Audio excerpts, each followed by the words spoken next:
To heal you three. Pausing in her words, Bai Yin made it look like her next question was unintentional. What about Deet Song? Lord Song he. After moving his things over, he then left again by himself. The guard reports, careful in his tone to not offend the woman, breaking out into an irritated laugh. It seems he have really taken my place as his own. No matter, once his estate is repaired, I will have him out of here immediately. As nice as that idea was, Bai Yin was still immature in these sort of things. For people like Deet Song, it's impossible to drive him away once he's in. With her questions out of the way, and nothing else to do for the next while, Bai Yin figured she might as well continue reading her book. Just like that, one woman and one awkward-looking elder waited silently in this pristine courtyard. Back outside at the city street, Wang Xiaoping was busy gobbling up the delicious snacks in front of himself. This translation is only hosted on Ka Translation. I didn't expect the capital to have such delicious things around. It's even better than the big restaurants. Grinning, the chubby kid shoots a glance at Bai Xiaochen, who's also busy watching his friend's insane ability to devour everything. Hey Xiaochen, why aren't you introducing your new friend over there? Originally Nangong Zhuan, bullied prince, was still amazed at why Wang Xiaoping can eat so much, but upon hearing the question, his skinny little body quickly stiffened up. Subconsciously he lowered his head due to low confidence. He's called Nangong Zhuan, someone I saved from being bullied inside the palace. Pointing at his new friend, Bai Xiaochen puts on a bossy appearance. He will be under my protection from now on. If anyone dares to bully him, I will clobber them. If he's your brother then he is my brother too. Jerking up from his chair, Wang Xiaoping uses that chubby-looking hand filled with grease to pat the poor boy's shoulder. Don't worry, as long as you have me and Xiaochen around, we will beat your enemies up for you. As if to meet that vow, Bai Xiaochen suddenly points his finger at the background. Xiaoping, your chance is here. You see that fat kid with the bunch of soldiers tailing him? He's the one who's been bullying him.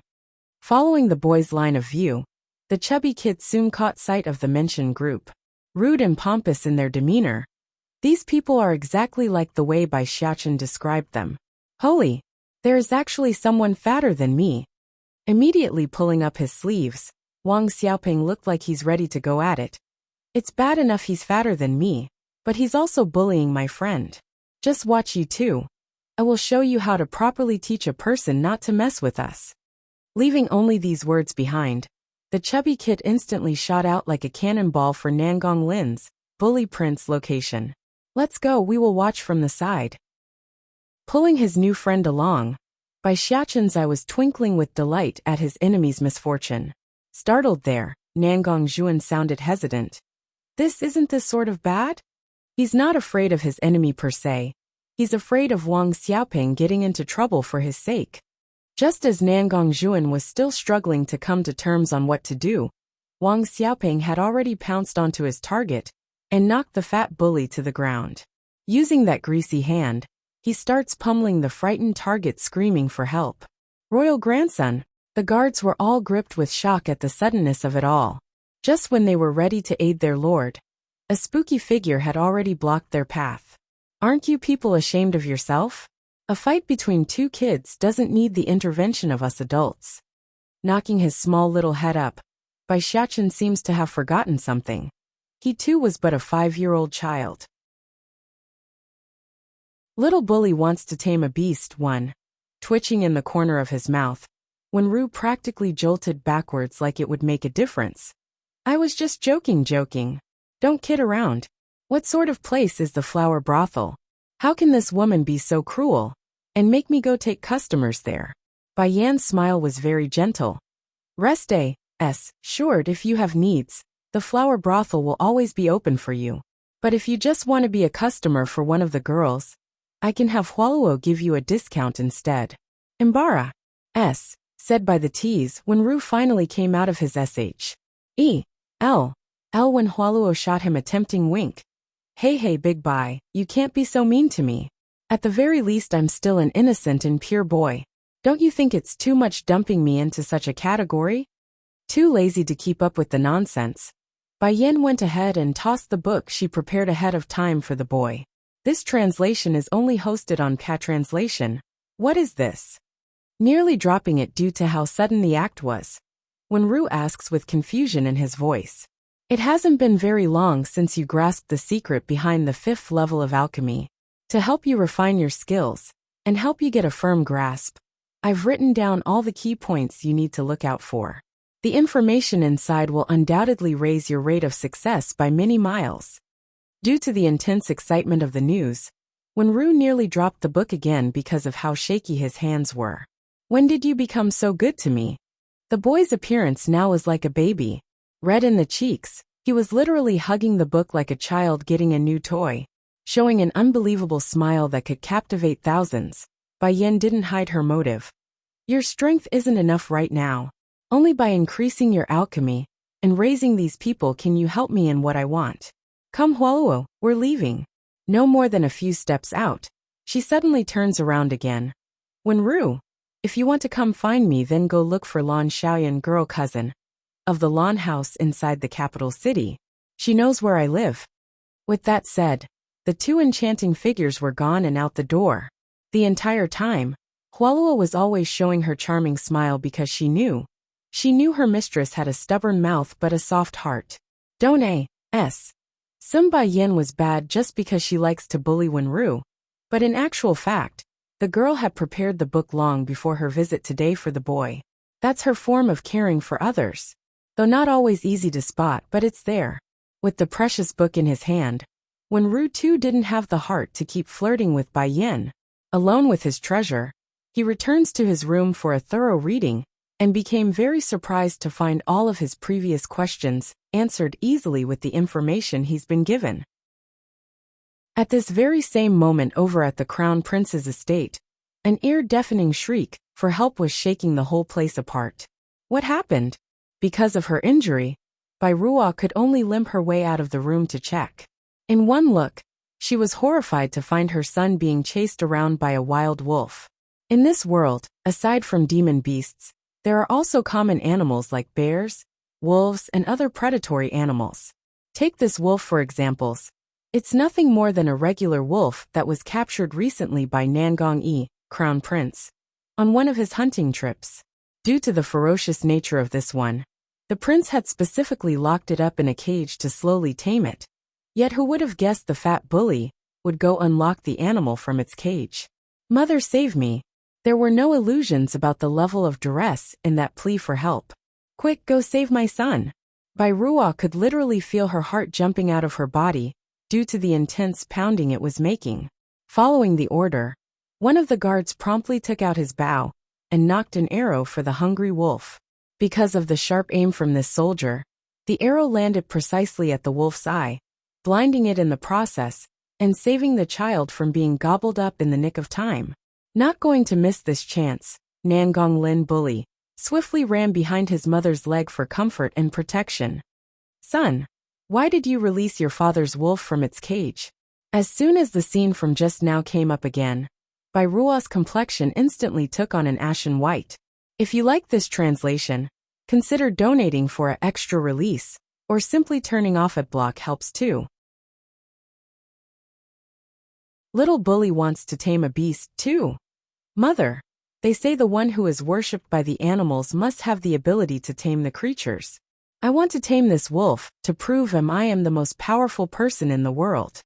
Hearing the aggrieved tone in her son, Bai Ruo's voice promptly turned sharp. Who is it that told you these things? It's Bai Xiaoqin's little friend's parent.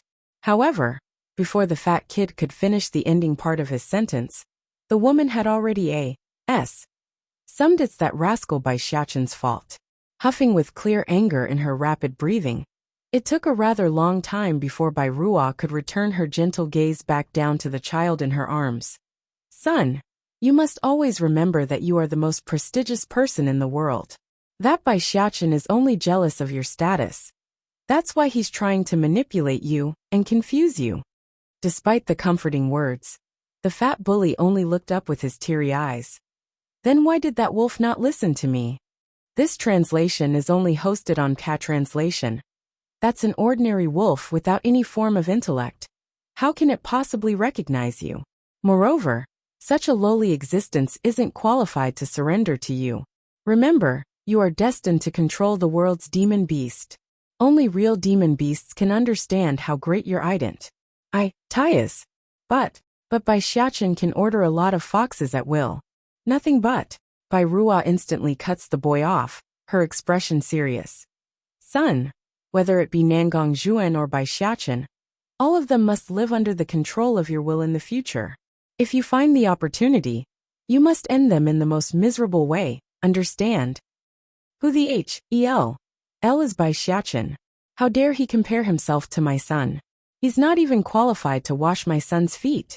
I understand, mother. From the depressed and sulky Atti. Tude. The fat bully was now invigorated with a renewed enthusiasm. I will never let that Bai Xiachen and Nangong Zhuan get away with what they've done to me. Also, mother, I saw a little girl today. Can I make her my bed-warming maid? How dare that chubby kid beat me? Then I will atc his sister over to warm my bed. That's fine, Bai Ruo laughed. This world will eventually be yours, so that girls should be thankful for your generosity. Tell me which household it is. I will have someone go over there and buy the girl for you. Going bright in his weasel eye, the fat bully was briming with energy. Mother, it's not just the little girl, I also want her brother to become my slave. Okay, everything will be as you wish. In this city, there's only Deedsong who I wouldn't dare trifle with. Aside from that, who else would dare go against royal authority? Besides, isn't it just a little girl? If things don't go through, all I have to do is bring out a few Dan pills. By then I like to see the other party still refuse the request. It was at this moment a palace maid came running over. Crown Princess, someone is requesting an audience. Slightly wrinkling her brow, Bai Ruo asked, who is it? The person said they are from the Music Valley. Music Valley? Evoking a sinister smirk, finally they are here. Quick, invite them into the reception hall. I will arrive in a moment. Yes, Crown Princess. Making a respectful bow, the maid quickly disappears from Bai Ruo's view, first making sure her son was well taken care of by the maids. Bai Ruo then headed for the main hall herself. But due to the injury on her hind, the speed that she moved at was awfully slow despite being supported by several servants. Back over at the reception hall, a female character donning a gorgeous blue dress was already sitting in wait by the time Bai Ruo arrived at the scene. Aside from those mountainous things in the front, everything about this person radiated a stunning presence. This was especially true with that face, because that milky complexion looked like it could literally be milked if squeezed. If you like this translation, consider donating for an extra release, or simply turning off adblock helps too. This is my father? Relax, brother. Patting his friend in reassurance, Wang Xiaoping went ahead by himself like a prepared inmate heading off for the death road. But as soon as the kid stepped through his home's doorway, a powerful hand had stretched over to grab him by the ears. Stinking brat, tell me, what sort trouble did you make outside today? Father, gentler, gentler. With a dead man's face, the chubby kid pleads for mercy. I didn't make any trouble, I really didn't. No trouble? If you didn't make trouble, then why did you beat up the crown prince's son? Wang Deqiu father snapped back at his son's lie. This translation is only hosted on Translation Talk About Fast. Seriously, Wang Xiaoping didn't expect his father to catch wind of the news so quickly. Father, it's that bastard's fault. He's the one doing the bullying. I only stepped in because I couldn't watch anymore. At that, the chubby kid puts on a grievance face. And my friend Bai Xiachen also had a hand in this. If you don't believe me, ask him. Loosening his hand from the brat, Wang Deqiu suspiciously eyed his son. Xiachen also had a hand? It's true, that bastard bullied Xiachen's friend. That's why I couldn't hold back. Oh, if even Xiachen is involved, then it can't be wrong. Giving a warning glare to his son. In the future, you must follow his words. If he tells you to beat someone, then go beat them. If he tells you not to, then you mustn't, no matter what, understand? Wang Xiaoping was flabbergasted at his old man's order. Father, why is that I can only make a move when Xiachen tells me to? Can you promise that you won't hit me if I do? Not answering right away, Wang Deqiu first gave his son a giant smack before continuing. Xiaochen is such a good child. If he's willing to beat another child, then it must be the other party's fault.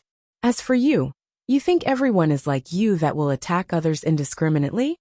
This is my own father. The chubby here really had no tears left to cry.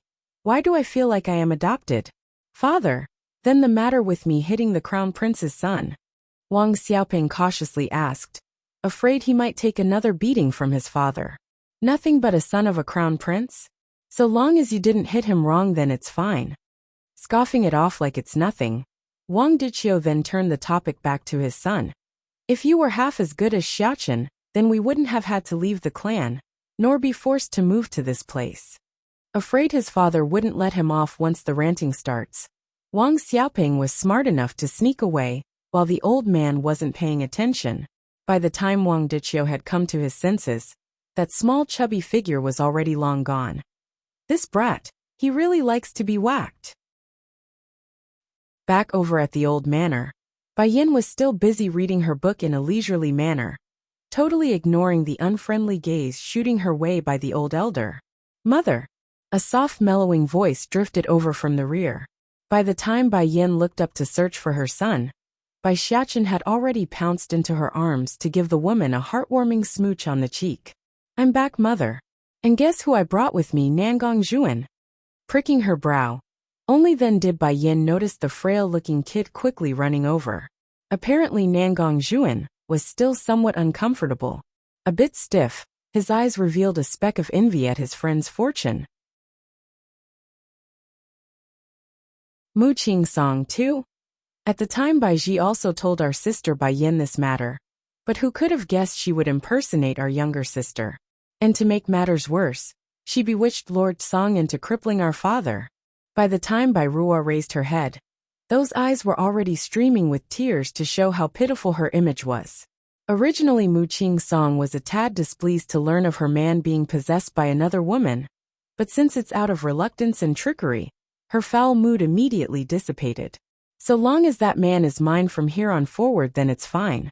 I can ignore his past and move for the future. I understand the story now. Tell me, where does that woman live? I will seek her out immediately. Mu Qing Song's expression was very ugly as she stood up. Okay. I will have my people lead your ladyship over. Bai Ruo thought she was smart here, deliberately omitting the part about the flower brothel. But it's just her own one-sided feeling. No, you only need to tell me her location and that is enough. Sneering, the woman had no doubt about her own ability to win the man of her heart. This translation is only hosted on Cat Translation, going silent for a good second. Bai Ruo appears to have come up with another idea with those eyes she's showing. I don't know where Bai Yin currently lives. However, if you go to the lawn house inside the city, you will definitely be able to force her to appear. In reality, since the day Bai Zhengxiang discovered Bai Yan's relationship with the flower brothel, she had already learned of the old manor's existence. But simply having this wonderful chess piece complete one simple task wouldn't be very satisfying, would it? It's unsure what Mu Qing Song thought of that statement, but she didn't utter another word and immediately took her leave. But as soon as she stepped out of the main doorway, a woman in green promptly lands from behind the woman. Mistress, I believe that Bai Ruo may not necessarily be telling the truth. Should I go investigate beforehand? Raising a smirk, Mu Qing Song will have none of it. Whether or not she's telling the truth, what does it matter? The fact still remains that the woman is seducing my man with her foxy ways. For that, no form of mercy shall be given. Nothing but a cheap wrench. In my music valley there's plenty to go around. Let's go, we're heading to that lawn house. I will first deal with that cheap bitch. Yes, mistress. Meanwhile, over at the lawn house, the occupants of the estate was busy smothering Bai Xiaochen with hugs and kisses, after the boy made an unexpected visit. This was especially true for old Madame Lan, who was practically strangling the poor boy. Oh my good grandson, I missed you to death after you didn't visit for so many days. In the end, it was old Lord Lan who came to save the day after not being able to watch on anymore. Coughing twice, he accusingly eyed his wife. Do you want to suffocate your own grandson at this rate? That's when the old granny discovered her own folly. Hurrying to let go, her face was all apologetic. "Oh child, why didn't you say anything if you were uncomfortable? How can I do that when grandma you miss me so much?" Bai Xiaoqin's appearance was very well behaved, winning even more points from all the family. Sure enough, the wonderful reply only made the old grandma even more distressed. How can those people from the Bai house sell this wonderful child? They must be blind both inside and outside to do such a thing. If you like this translation, consider donating for an extra release, or simply turning off adblock helps too. He is a 5th-rank alchemist. The more he talked, the more the tears came rolling out of the elder. How many years has it been? For the young master's illness, the medicine sect had exhausted everything to only come out with nothing. But now this girl was able to cure it with minimal effort. No matter what, she will forever be the benefactor of the whole medicine sect. Just that. Can I ask what sort of method did your kitty use? A faint glow emulated out of the elder eye. We've tried many things over the years, but all had failed at what you did with ease. This, Bai Yan's expression became a little awkward. That's difficult to say. Startled, the answer was honestly outside of the elder's expectation, because the girl only had to say no instead of saying it in such a roundabout way. This translation is only hosted on Cat Translation Young Master. Since Bai Yan wouldn't tell him, he can only turn around for the patient instead. Like Bai Yan, the sick man also showed a somewhat awkward expression. I don't know either. When I got into the room, the next thing I knew was that I fainted away. By the time I awoke, the wisp of energy inside my body was gone. Now the situation only got more awkward.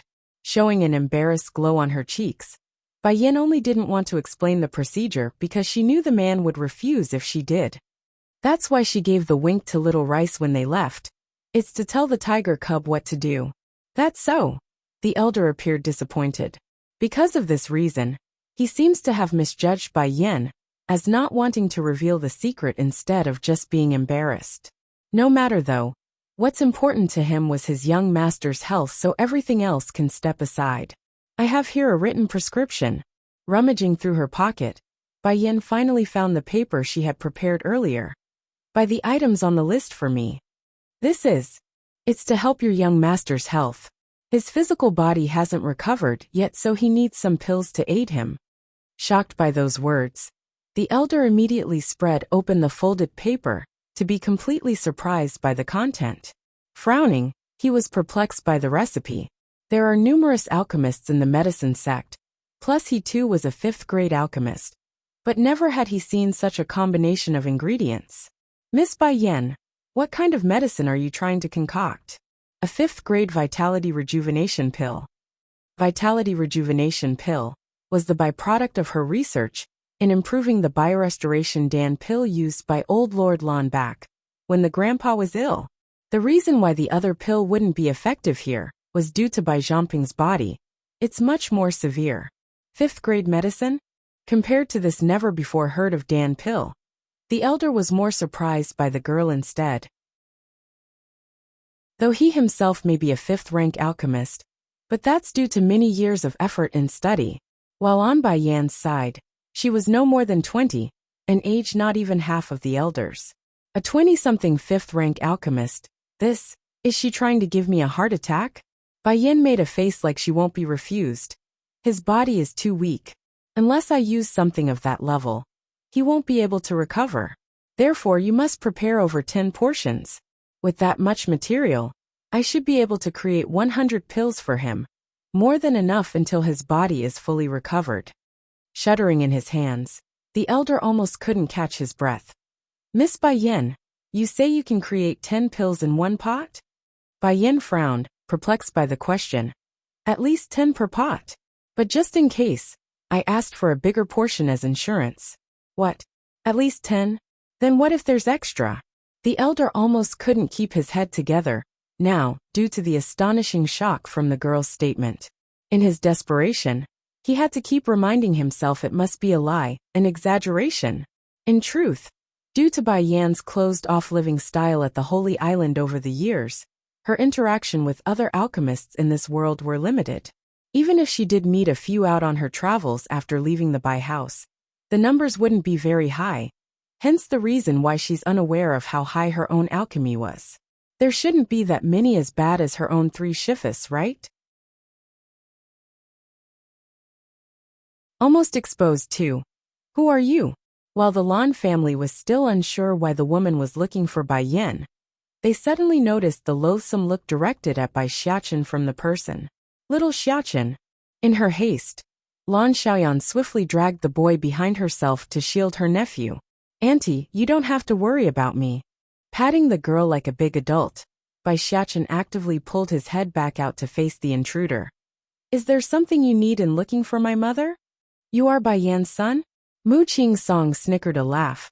No wonder I don't like him at first glance. Turns out to be the wild child of that warehouse. O.R.E.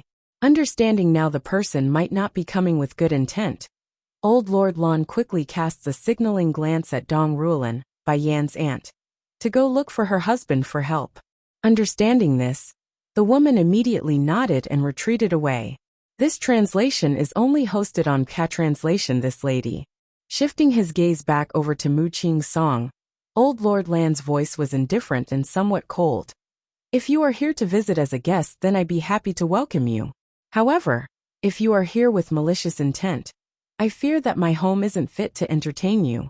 This time it wasn't Mu Qing's song who spoke, it was the woman in green behind her who stepped forward, snapping back with a harsh and stern tone.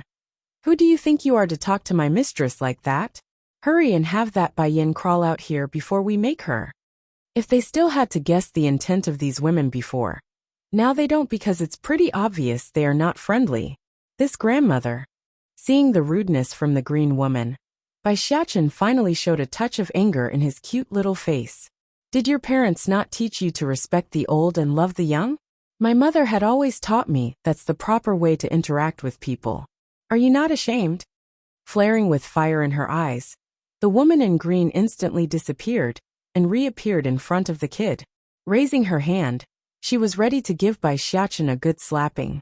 Careful, Xiachen. In her panic, Lan Xiaoyan could only react fast enough to use her body to cover the boy, leaving herself wide open for attack. Bai Xiachen's expression was getting colder and colder as he focused in on that hand. However bloodthirsty, however frightening, no one was going to notice his drastic change in appearance though. The reasoning? Because a very unfitting cat-like cry suddenly broke the tense atmosphere. Meow! Pouncing with fury and deadly precision, Little Rice held nothing back in his onslaught of swipes. In merely a few short seconds, the woman in green had fallen into a state of blood and disarray.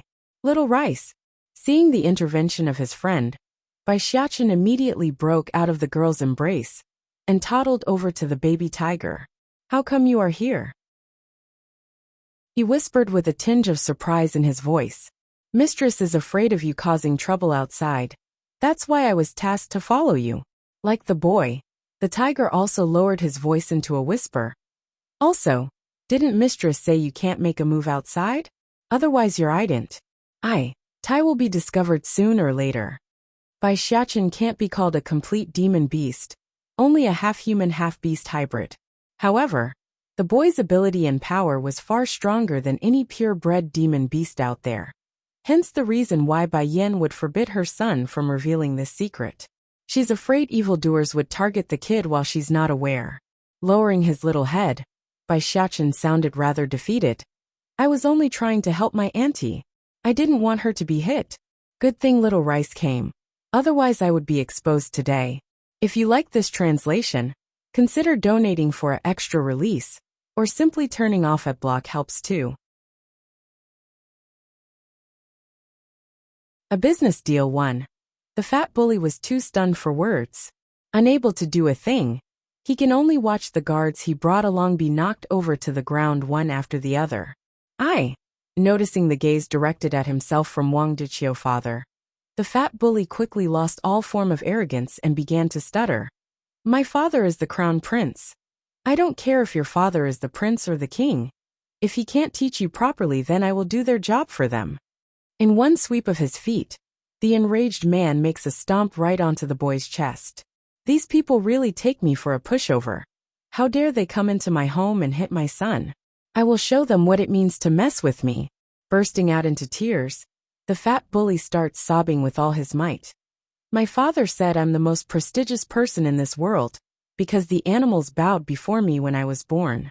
You hit me. My father will definitely feed you to the dogs for that. Sneering at the threat, Wang Deqiu's only reaction was a couple of slaps after dragging the kid up into the air. This translation is only hosted on Cat Translation. Try crying again, and I will toss you into the forest to feed the animals there. Shivering at the threat, the fat bully instantly ceased his sobbing. With a frightened face, Nangong Lin felt like he was facing a monster. What is master of the animals? You think I'd be dumb enough to be fooled? Go tame a demon beast for me to see then. Come on, go. These people are truly too ignorant. Merely one rumor, and they are all heads over heels for it. Now scram, get out of my face. First tossing the fat bully out of his estate, Wang Deqiu then casts a warning glare at the sprawling soldiers pretending to be dead. In the face of that intense stare, these poor men could only scramble for the door with their lord in hand. At the very same time, Bai Yin was currently giving off a half-hearted smile as she watched the whole thing unfold with her body leaning against the doorway. Since her help was no longer needed here, she figured it's time she went home. Miss! Suddenly, an addressing voice came from behind, causing her to stop in her footsteps. Is something the matter? Bai Yin asked. Miss, you are Bai Xiaqin's mother, right? Despite his effort to show off a welcoming smile, it only came out as deceitful and conniving, like someone facing a piece of fat pork ready to be consumed. Unconsciously, Bai Yin found herself taking a step back like a frightened doll. You know me? Haha. Xiaqin said it long ago that his mother is the most beautiful woman in the world. Since I saw you coming out from the next door, I took a guess and figured you must be her. Making a hearty laugh, Wang Deqiu swiftly snatched his son over without minding the chubby kid's own feeling. Come on, hurry and say hello. Like his father, Wang Xiaopeng's welcoming laugh somehow turned into a perverted chuckle. Beautiful auntie, I am very pleased to meet you. Following her brother's lead, Wang Xiaotong also chimed in to greet Bai Yin. Hello, beautiful auntie. She is Bai Xiaqin's mother. She really looks beautiful, the most beautiful person I've seen yet. I only came out to check on the commotion, nothing more. Since all of you are fine, I will be going back first. Her eyes were clearly softer at the sight of the children. If you two have time, please come to my home and find my son. He really likes playing with you too. The chubby boy was glowing in his eyes. All this while, it had always been Bai Xiaqin coming over to their home, and not the other way around. Remember not to make trouble for your auntie there if you visit, understand? Making a knock on his son's head, Wang Deqiu didn't forget to warn his son like a proper father would. Bai Yin is here too. Meow. There were no delays in Little Rice's action after the boy's order came out. In a flash, those razor-sharp claws had already brushed across the green woman's face, thus wounding the other half to make it whole. Ah! She screamed and flew a punch at the baby cub in front of her. Sadly for the woman, her attack came out with nothing due to the tiger cub's dexterous speed. In a quick somersault, Little Rice had retreated back to a safe location in the hall, leaving the woman unable to get a good hold on him. Licking his bloodied paw, he mocks his victim with that provocative gaze. I'm going to kill you. Bloodshot in her eyes, the woman in green didn't care anymore, and wanted to rush over to exert her full might. But before she can do anything, a delicate arm had stretched over to stop her. This translation is only hosted on Cat Translation. Jade Shi, stop this. Dark in her expression, Mu Qing Song eyes the little white kitty with a newfound respect. It seems I've underestimated you. I can see now you are no ordinary demon beast. Let me guess, your strength should be at least in the sky rank, am I correct? Jade Shi's own power is at the lower level of the sky rank. If this little white kitty can hurt her without suffering any damage, then that can only mean he's also at the sky rank. Maybe even at the intermediate level. In a time like this, Mu Qing Song seems to have made another mistake. When she threw out that question, she was careless and missed that flash of contempt in the tiger cub's eye due to her diverted attention. Sky rank. Old Lord Lon, and the others were all shocked by the statement. Watching the little white kitty on the ground that looked absolutely harmless, they only had this in mind. This greedy little glutton is a sky-ranked demon beast? I forbid you from talking ill of Auntie Hualuo. The little steam bun's face was full of anger at the insult made here today. Unlike the hypocritical people like you two, she's way better. This time Mu Qing-song was rather calm in her response. Not saying a word, she only frowned upon the little kid with a constant glimmer of light emulating out of her eyes. Mother! Just as the mood in the air was falling into a stranglehold, Bai Xiaqin's delighted voice suddenly shattered it with this call. Turning around like a reflex reaction, Mu Qing-song finally saw it. Finally saw Bai Yan's appearance for the first time ever. In that instant, even her breathing had come to a halt. Glorious in her coat of red, the woman coming in was so stunning that even the world would pale in comparison. This was Bai Yan, the very same one who was held in contempt just moments ago by these intruders. Prior to this meeting, Mu Qing-song had great confidence in her own appearance. Otherwise, she wouldn't have been so arrogant to think Di Song would abandon this woman for herself. But now, she too understands why that man in her dreams would choose her. From the initial astonishment, her thoughts soon turned into jealousy and envy. I don't even need to guess, it's because of that face. That's why Di Song would take her. Perhaps they've already had skinship and such. Just thinking about the possibility of this woman roughing around in bed with her man, Mu Qing-song's heart would instantly tense up. So you are Bai Yan? She gently exhaled to recompose herself. Grandfather, grandmother, what happened? Bai Yan didn't stop for the intruder in front. Instead, she directly stepped over to her family's side to inquire about the situation. Exhaling a sigh of relief, Old Lord Lon finally felt at ease at his granddaughter's arrival. How come you came alone? Just now I had your aunt go seek Lord Song for help. Why didn't he come with you? Bai Yan frowned. I didn't see her on the way here, but whether or not Di Song comes or not, the ending will be the same. Cousin.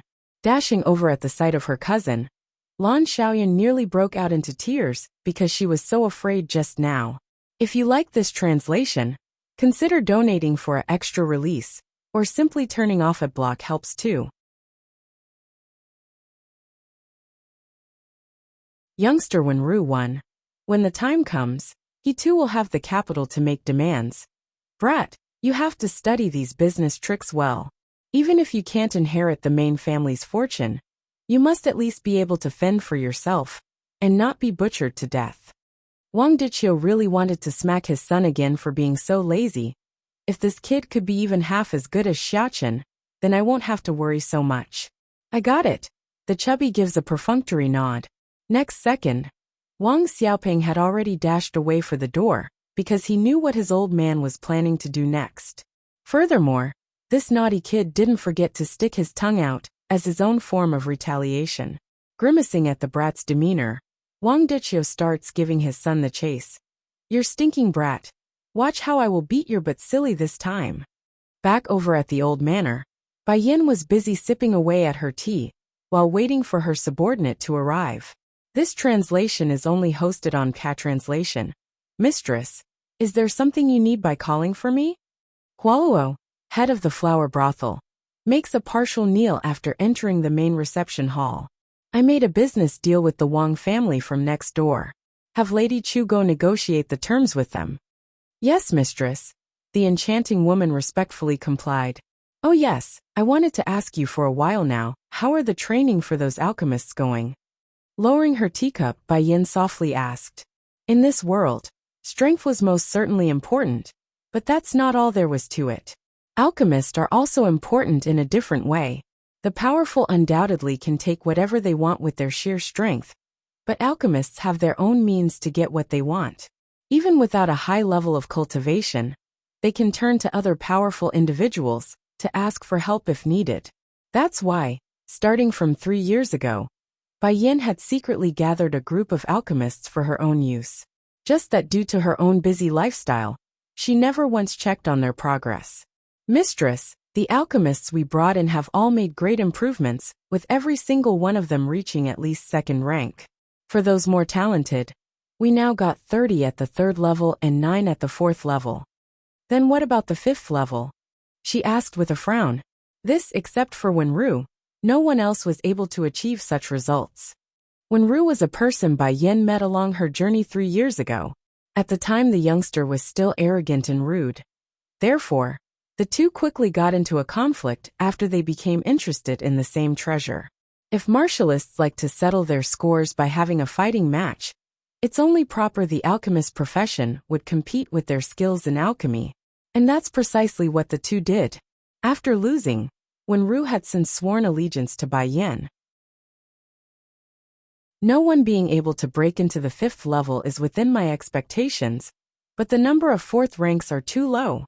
How can there be only 9 people, when we conscripted over 200 talented genius back then? Bai Yan's expression clearly didn't look so good, as she slowly got up from her chair.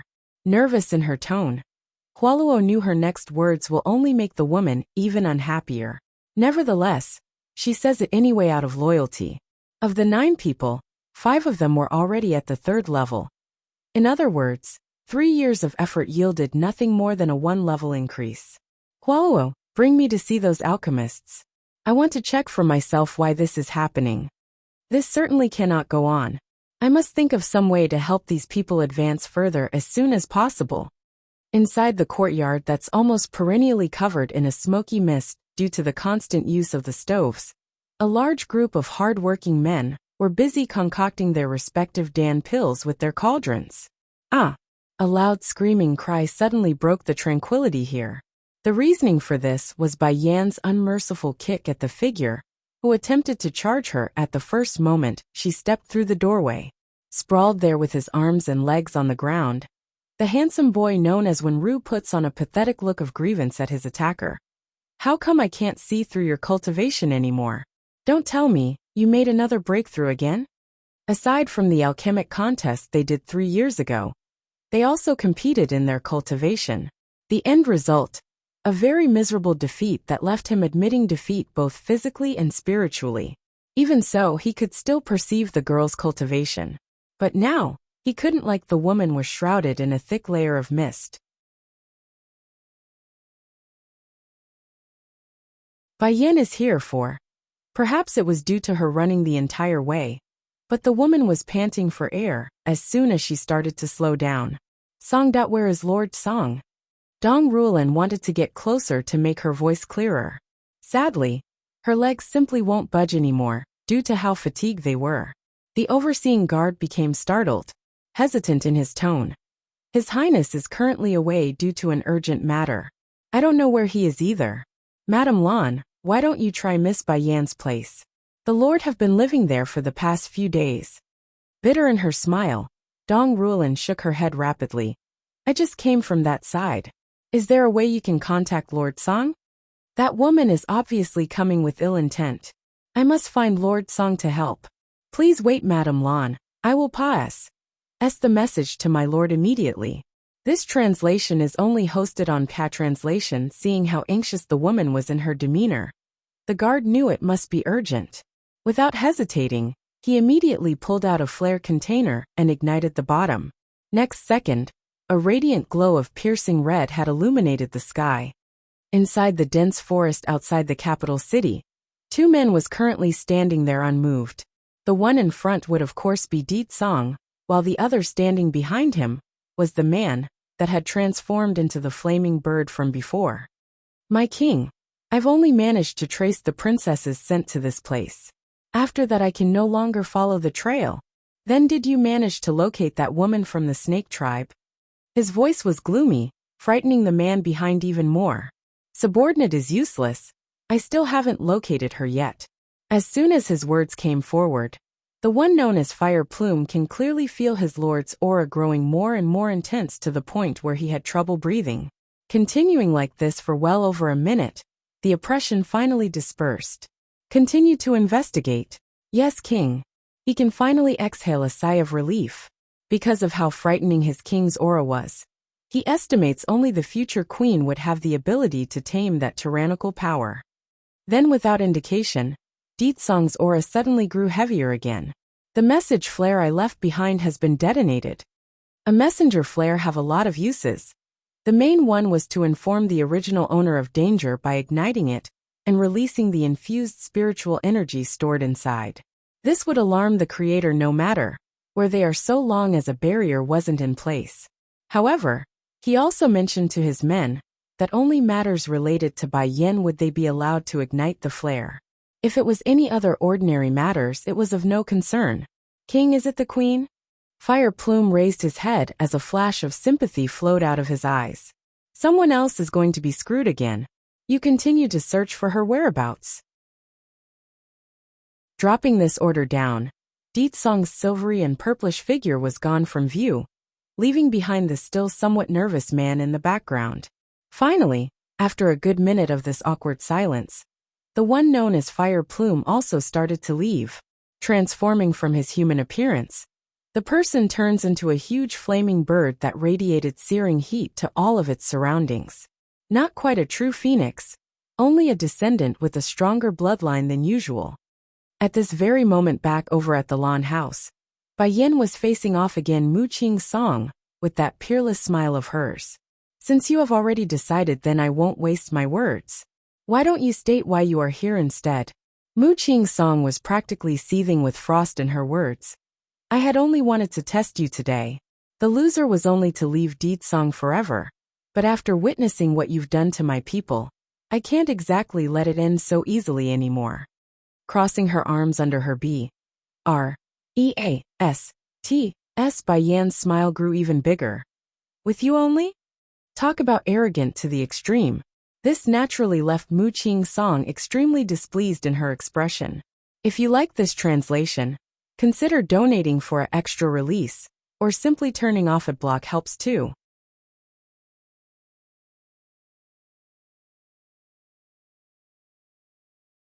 I don't care what rules she has for when she's fighting.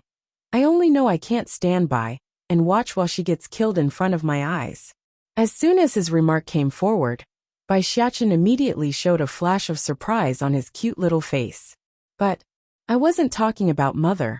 I was referring to that bad woman.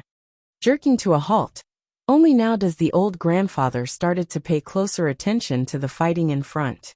Boom!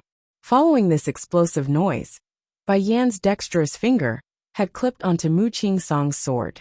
With a tiny flex of her powers, she brutishly infused her own energy into the enemy's weapon and shattered it into pieces. Stunned by the abrupt change in their stance, Mu Qing Song had trouble believing her eyes. The sword was forged by the best yuan iron out there. When did it become so useless? If you like this translation, consider donating for an extra release, or simply turning off adblock helps too.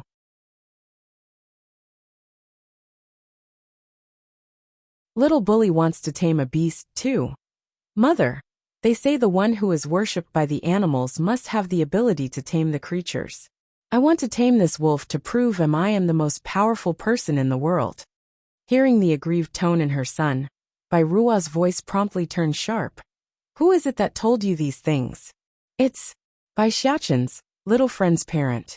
However, before the fat kid could finish the ending part of his sentence, the woman had already assumed it's that rascal Bai Xiachen's fault. Huffing with clear anger in her rapid breathing, it took a rather long time before Bai Rua could return her gentle gaze back down to the child in her arms. Son, you must always remember that you are the most prestigious person in the world.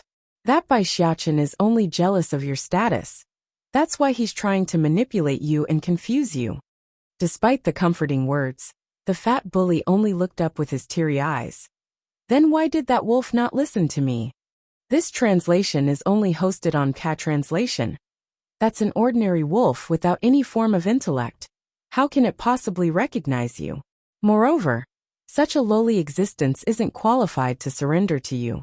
Remember, you are destined to control the world's demon beast. Only real demon beasts can understand how great your identity is. But Bai Xiachen can order a lot of foxes at will. Nothing but. Bai Rua instantly cuts the boy off, her expression serious. Son, whether it be Nangong Zhuan or Bai Xiachen, all of them must live under the control of your will in the future. If you find the opportunity, you must end them in the most miserable way, understand? Who the hell is Bai Xiachen? How dare he compare himself to my son?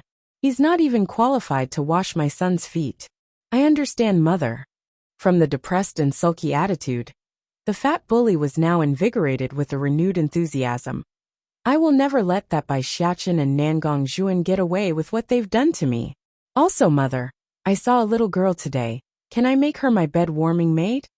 How dare that chubby kid beat me? Then I will snatch his sister over to warm my bed. That's fine. Bai Ruo laughed. This world will eventually be yours, so that girls should be thankful for your generosity. Tell me which household it is. I will have someone go over there and buy the girl for you.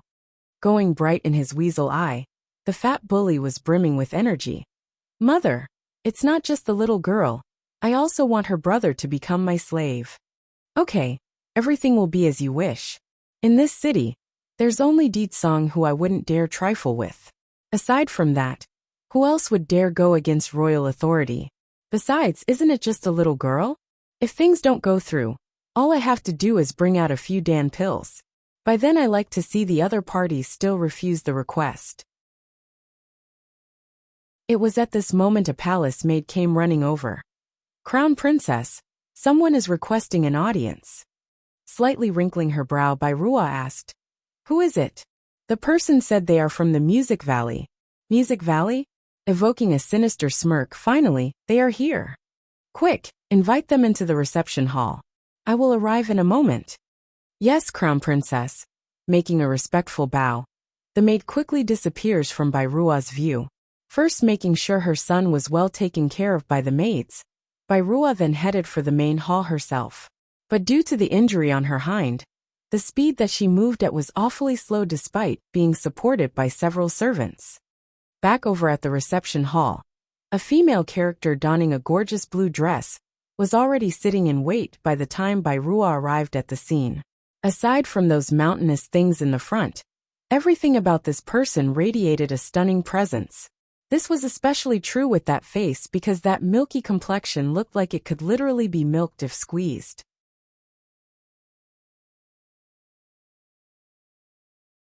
Chapter 219, Spoiling Her 3. Mu Qing-song's expression was getting whiter and white. At least we won't lower ourselves to using our bodies to service another man.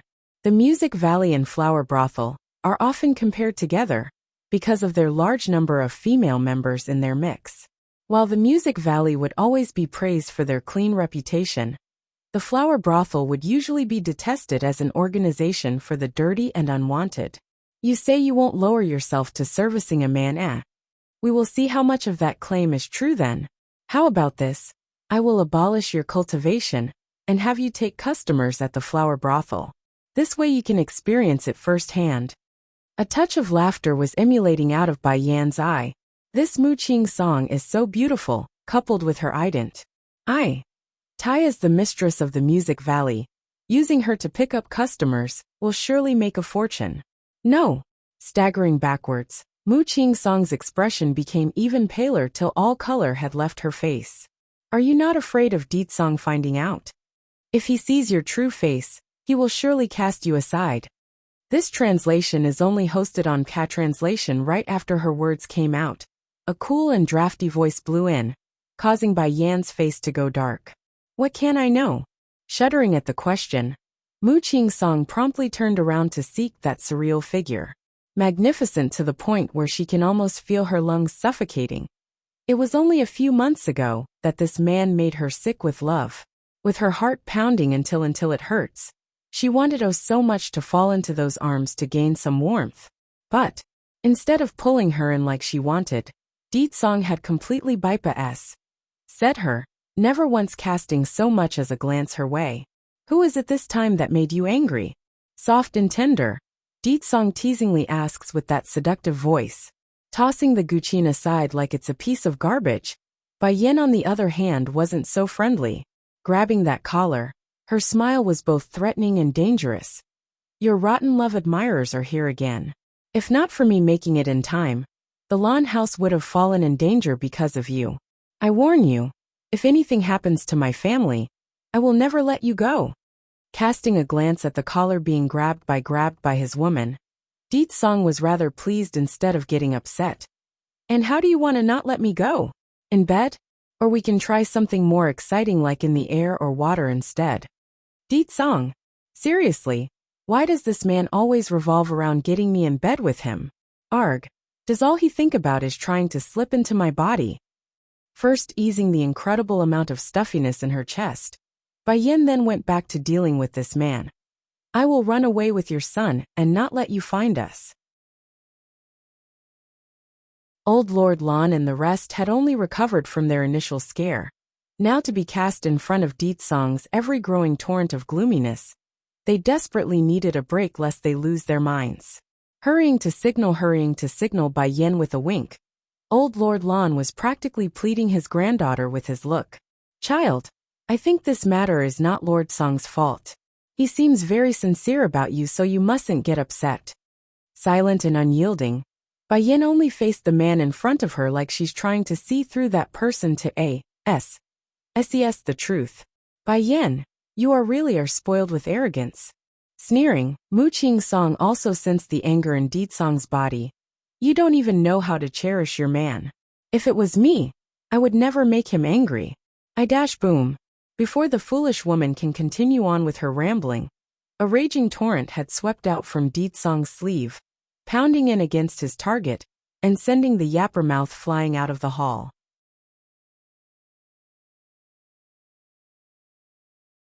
Chapter 220 Spoiling her for Deet Song Yu. Raising her ashen face to confront that overbearing man, not a word could come forward anymore. The Music Valley no longer exists from this day forward. With only that order, the fate of the Music Valley was sealed.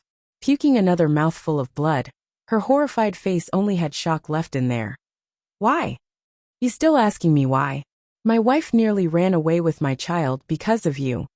The dreaded frost from his smile only added to his charm for some reason. Shuddering at the man's remark, Mu Qing Song struggled to upright herself from the ground. You are that certain the child is yours? Did you test your blood with his? As if I wouldn't be able to recognize my own son. Do you take me for an idiot? Or are you that much of an idiot yourself? The murderous intent was now in full bloom around Deet Song's figure. This translation is only hosted on Cat Translation in this moment. Mu Qing Song didn't care about her own physical pain, nor did she care what the others thought of her. All she knows was that her heart was hurting like it's being crushed until it's nothing but a pile of mush. Don't you realize that she's a vicious woman? The flower brothel is a place of womanizing, yet she still wants to cripple me and send me there. Such a woman is qualified to be your wife? No matter how vicious she is, I am here to protect her. Furthermore, clicking his tongue, Deet Song didn't hide his contempt for the woman. I'm rather fond of Yin Yan's idea. I agree. Let's send you to the flower brothel to take customers. That should be adequate for making my wife angry. Shuddering at the statement, the helpless woman could hardly believe her own ears. What did you say? He wants to send me to the flower brothel? How can he be so cruel to me? PFF. Following a piercing white light that shot straight into Mu Qing Song's body, her dantian finally shattered into a million pieces. I never thought the man that I've been searching after so long would be this heartless to me. She's not wrong to pursue love. What she did wrong was to pursue her love on Deet Song, someone she never should have eyed for in the first place. But then, just the thought of Bai Yin being protected so tightly by that man, an unbridled fury would erupt out of her heart. Send her to the flower brothel.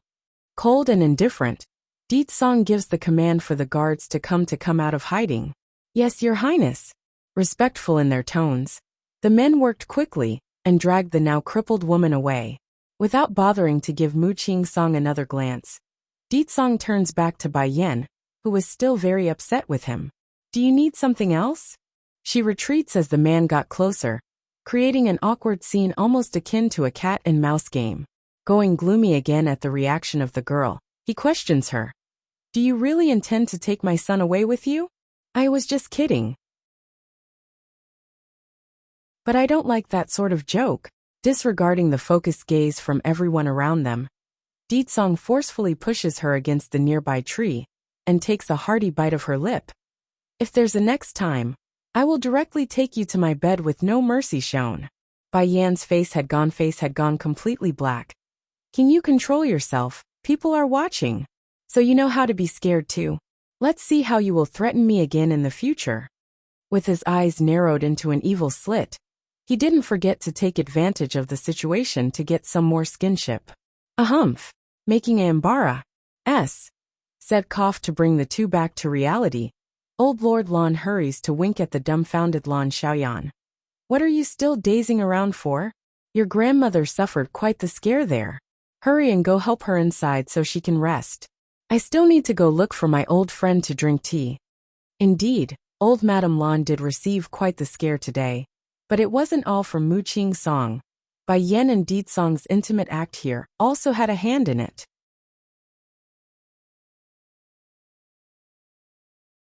Spoiling her 5. First was the fact that her precious granddaughter was able to demonstrate a power at the monarch level. It must be mentioned that their Lu Hua kingdom only has a king-rank master as its strongest protector. So for the girl to reach a level superior to that in a few short years, how can she not be frightened with shock? Then behold, before her heart could come to terms with the explosive news, Di Song's tyrannical aura takes another whack at her already dissipating soul. All in all, old Madame Lan can be said to have received over 4 major blows to her frail heart. First was Mu Qing Song barging into their home and revealing her identity. Second was Bai Yan showcasing her extraordinary powers. Then thirdly was Di Song's near-suffocating aura of oppressive might. Now last but not least, she's watching her granddaughter getting so intimate with a man in front of her eyes. If that's not enough to make the old grandmother go limp in her legs, then what else can she do? This translation is only hosted on PA Translation. I will be away for a few days. Di Song didn't pay any heed to the departing members of the Lan family. Using an almost growling voice, if you need something, have my people inform me. Taken aback by the news, Bai Yan subconsciously asked, when will you return? Only after saying this did she regret her own folly. What am I talking about? Why would I care about when he's coming back like a little wife? Seeing the embark, said look on the woman, Di Song's lip quickly curved into a smirk. I need to find a person. If I don't find her, I speculate she would be sold as a slave, and still help her slaver count the money. Bai Yan did not say anything, but the thin line making up her tightened lips easily gave away her true feelings. You are not going to ask me who that person is? His voice getting deeper like he demands it. And what does that have to do with me? Bai Yan hurriedly swings her head around, obviously disgruntled by the fact. Acting as if he didn't hear that, Di Song continues without her permission. I'm going to look for Xiaoqin's little auntie. Xiaoqin's little auntie? Then that means the girl is his sister? Startled by the information, Bai Yan swiftly comes back around and asked with sincerity. Do you need my help to look? No need. Maybe it's due to her increased interest. Di Song's mood was very pleased by it. I have my ways to locate her. Alerted by their conversation, Bai Xiaoqin quickly toddled over to ask with his big innocent eyes. Is it true that I got a new auntie? Will she like me like uncle does? She wouldn't dare. Di Song sounded very confident in his statement. If she dares to not like you, I will rope her up and start hitting her hind while she dangles there. Not far away inside a certain valley, a young maiden was currently having a huge sneezing fit. Rubbing her nose, she got the aching suspicion that someone was talking behind her back. It's all state teacher's fault for not telling me where my brother is. Now I got to go around looking for them. Puffing up her cheeks. That pinkish hue was truly adorable. I wonder if my brother has managed to woo my sister-in-law over yet. The more the young maiden thought about it, the grumpier the girl became.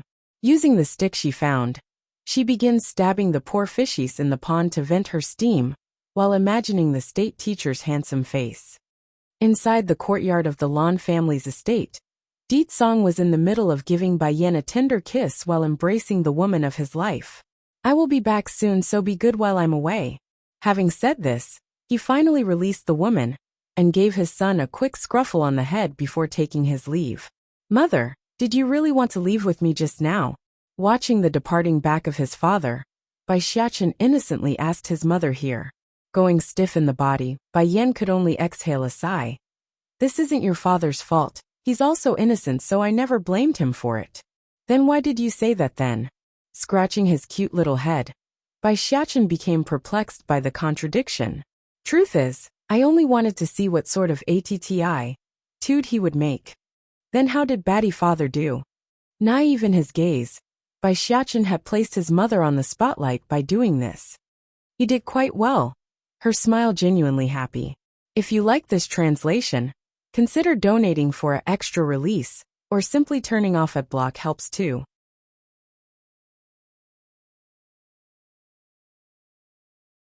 Will you like him in the future? He did quite well. Tilting his cute little head in puzzlement, Bai Xiachen looks up with those bright starry eyes of his. Mother, have you accepted Batty Father then? No, I did not. She refutes it with a shake of her head. Then will you like him in the future? I don't know. Bai Yin went quiet for a moment. Slowly raising her stunning head to face that crystal blue sky, a faint smile escapes her. How can I predict what I don't know? Come son, let us go back home. This translation is only hosted on Cat Translation, okay? He happily nods and ran into his mother's embrace. However, the pair only managed to take a few steps out of the estate before Bai Xiachen recalled he was here to bring Auntie Xiaoyan over to choose a fox. Wrinkling his baby face, he was practically moping in his voice. Mother, I need to make a second run back inside. Leaving only this behind, Bai Xiachen struggled free from his mother's arms and ran inside without turning his head even once. It's widely recognized that the Music Valley was on equal standing to the flower brothel, and in some cases, their reputation supersedes their counterpart. Yet in a single night, news of the Music Valley's destruction came sweeping over like a storm, catching Bai Ruo completely off guard today. How could this be? Due to the sudden act of climbing up from her bed, the wound on her body became torn again. Gasping at the sharp pain. Lu Yu, is this news reliable?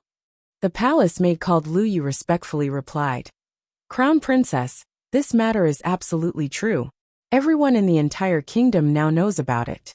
Even that former mistress of the Music Valley now belongs to the flower brothel and is currently up for grabs for those willing to pay. Because of this reason, countless high-standing lords are rushing over there just to catch a glimpse of the lady. Going pale in her complexion, Bai Ruo closed her eyes as her hands clenched into a tight ball. I understand, you can leave me now. Yes, Crown Princess. Giving a slight bow, the maid retreats in an orderly fashion. With only her alone now, Bai Ruo had fallen into a daze-like state for a very long time. Perhaps it's due to the shockingness of the news. Even she was unwilling to believe it. How can Bai Yin have that kind of courage? Is she not afraid of Ditsong's fury? Does she think she can do whatever she wants just because she's in favor? Her pondering mind was all over the place during this period. But once she's come to terms with what's going on in her crooked mind, a freaky smile could be seen on that grotesque face. Someone come, prepare the sedan for me. I'm heading out. I must verify the news myself. The Bai house may have fallen into decay, but Bai Ruo was still the crown princess of the kingdom. Therefore, whenever her sedan moved across the streets, the civilians would consciously move aside to make room for her. Before long, she has arrived at her destination. Once inside the establishment after much difficulty, she can see clearly now through the rampant crowd of guests that a stunning woman was tied to a pillar. Obviously the lady had lost her initial air of audace. In its place, only regret and a constant glimmer of deep pain could be found in those eyes. One glance, that's all it took for Bai Ruo to collapse. Crown Princess. The palace maid hurries to support her mistress after seeing that incessant shiver. Bai Yin sure have guts. But why isn't Ditsong coming out yet when she's made such a big commotion? If you like this translation, consider donating for an extra release, or simply turning off at block helps too.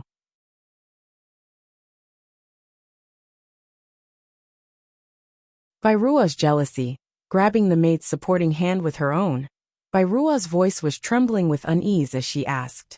However, before she could get a proper answer, the rowdy voices of the crowd had answered her question. This supposed mistress of the Music Valley sure is beautiful. To think she would also be a cheap B. ITC. H like all the rest. No matter. I will still be willing to buy her first time, just for that outstanding appearance alone. Oh, why would you say that? You don't know yet? Mu Qing-song fancied Lord Song, but because she was rejected, the woman instead turned her fury at the lawn house. That's how she became like this, she angered Lord Song. Pausing for a moment to look around, the man speaking here then issued a ring laugh. And as it so happens, I was here when Lord Song's men threw her into the flower brothel. Even the destruction of the Music Valley was done at the order of the sovereign prince. It seems this Lord Song really is loyal and faithful. For that Bai Yan, he's willing to reject even a fine trophy like this Mu Qing song. This translation is only hosted on Patranslation Che. You can't say it like that. Sure, this Mu Qing song is indeed beautiful, but compared to Bai Yan, there's still a gap. If I were the one to choose, I would of course take Bai Yan over this cheap woman. Nevertheless, I'm still willing to use her as my mistress. Bai Ruo's body was ready to collapse at this point. Fortunately, the maid behind her managed to support that crumbling body in time. Crown Princess. The voice sounded very concerned. I am fine, we will go back. First closing her eyes, Bai Ruo eventually reopened them again, after coming to terms with the reality. Just that. Those shaking legs cannot hide the horror coursing through her veins. My husband loves me so much, yet he still has a few concubines. Besides, as long as they are male, they will be more inclined to be good to a beauty. So why would Di Song ignore such a temptation for Bai Yan? How can such a man be Bai Yan's? Perhaps it's due to the woman's wish to ease her mood. Bai Ruo didn't ride her sedan. Instead, she walked aimlessly through the streets for the palace. Just that, due to her divided attention, she had unintentionally imped into a sing girl while wandering. Boom! It's unsure why the young maiden was so strong, but Bai Ruo felt like she was ting into a wall instead of a person. Stumbling backwards, she immediately took to the ground and ripped open her wounds again. Crown Princess. Alarmed by the fall, the palace maid as well as the escorting soldiers were quick to react. While the maid took to helping her mistress, the guards quickly surrounded the maiden. How dare you?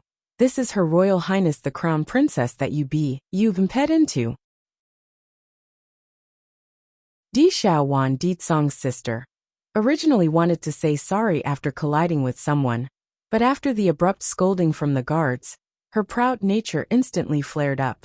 She didn't look where she was going, so how can she blame anyone? She snorts, knocking her head high. Impudent. The complexion of the guards were getting uglier by the second. Just as they were ready to make a move, Bai Ruo's hollering voice stopped them. Hold it.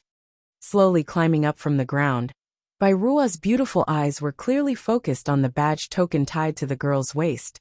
That badge looks very nice. Mind showing me? What? Di Xiaowan immediately head up her precious item like a protective hen. If you like this translation, consider donating for an extra release, or simply turning off ad block helps too.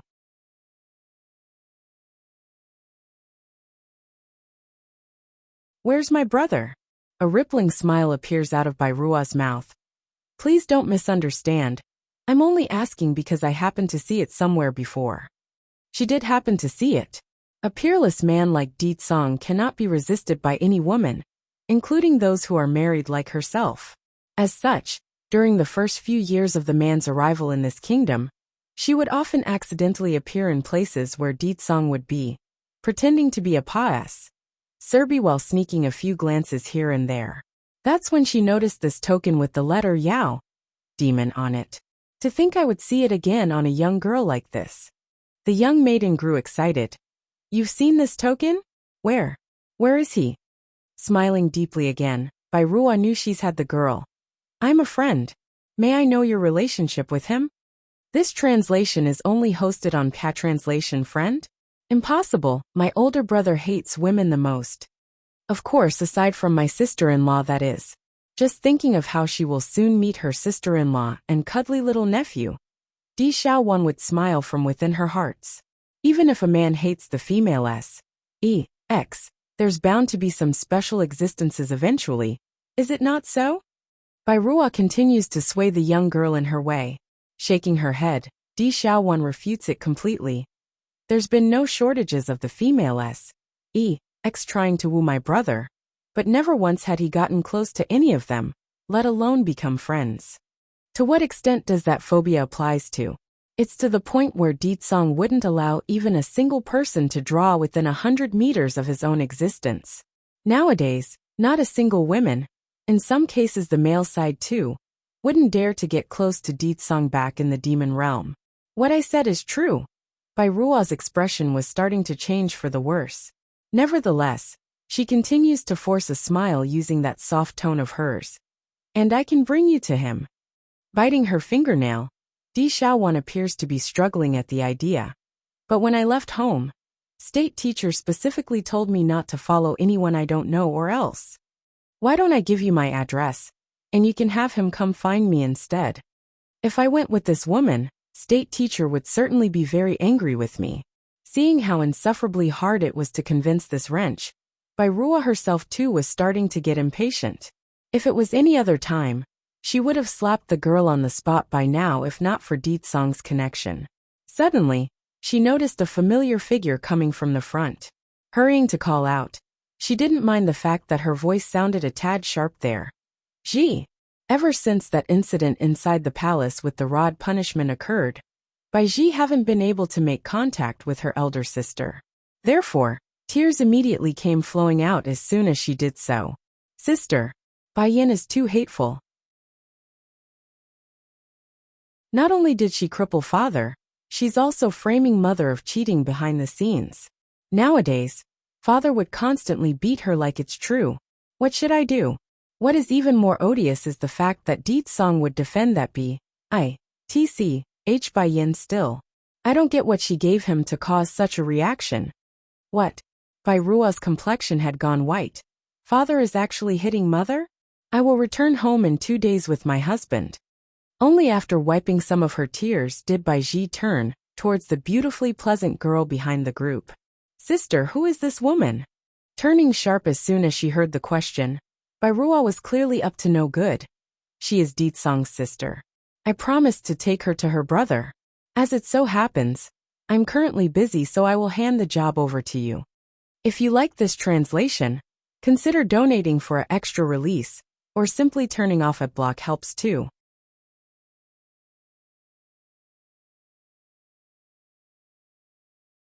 Bai Yin is here 3. Mother, just now this woman wanted to hit me. Hit my son. Bai Yan's face was dreadfully dark. Now I like to see who got the nerve to make a move against my son. Oh yes, Lan Xiaoyan adds in another part. This woman is also here because of your man. Likely she got rejected, and is here to vent her steam by making trouble. Another one of Ditsong's love debt? Bai Yan's lip gently curved into a smirk. Landing her sight on the woman, she starts speaking in an interrogatory manner. Which hand of yours did you use? Not her.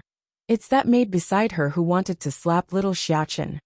Finding this reliable reinforcement here, Lan Xiaoyan immediately changed from her timid appearance to a roaring lioness. She used her right hand. This translation is only hosted on Translation going cold in her face. Mu Qing-song had wanted to lecture the pest when a flash of gleaming light stopped her. It was Bai Yin who was moving so fast that none could perceive her movement. By the time the rude woman recovered from her startling discovery, it was already too late. Ah! Following an ear-deafening scream made the woman in green. A fountain of blood was already gushing out from that horrific stump of flesh. On the ground, the decapitated hand was still twitching there after being sliced off in one clean motion. You should be glad that you didn't use both hands, or else your other arm will also be crippled. Because of how abrupt her attack was, none in the room could react in time. Therefore, even the little steam bun was able to witness everything in close proximity, which greatly worried Lan Xiaoyan, who attempted to block his eyes afterwards. Oh auntie, you don't need to worry about me. When me and mother was wandering outside, I saw firsthand of a person being devoured by a demon beast alive. This is nothing for me.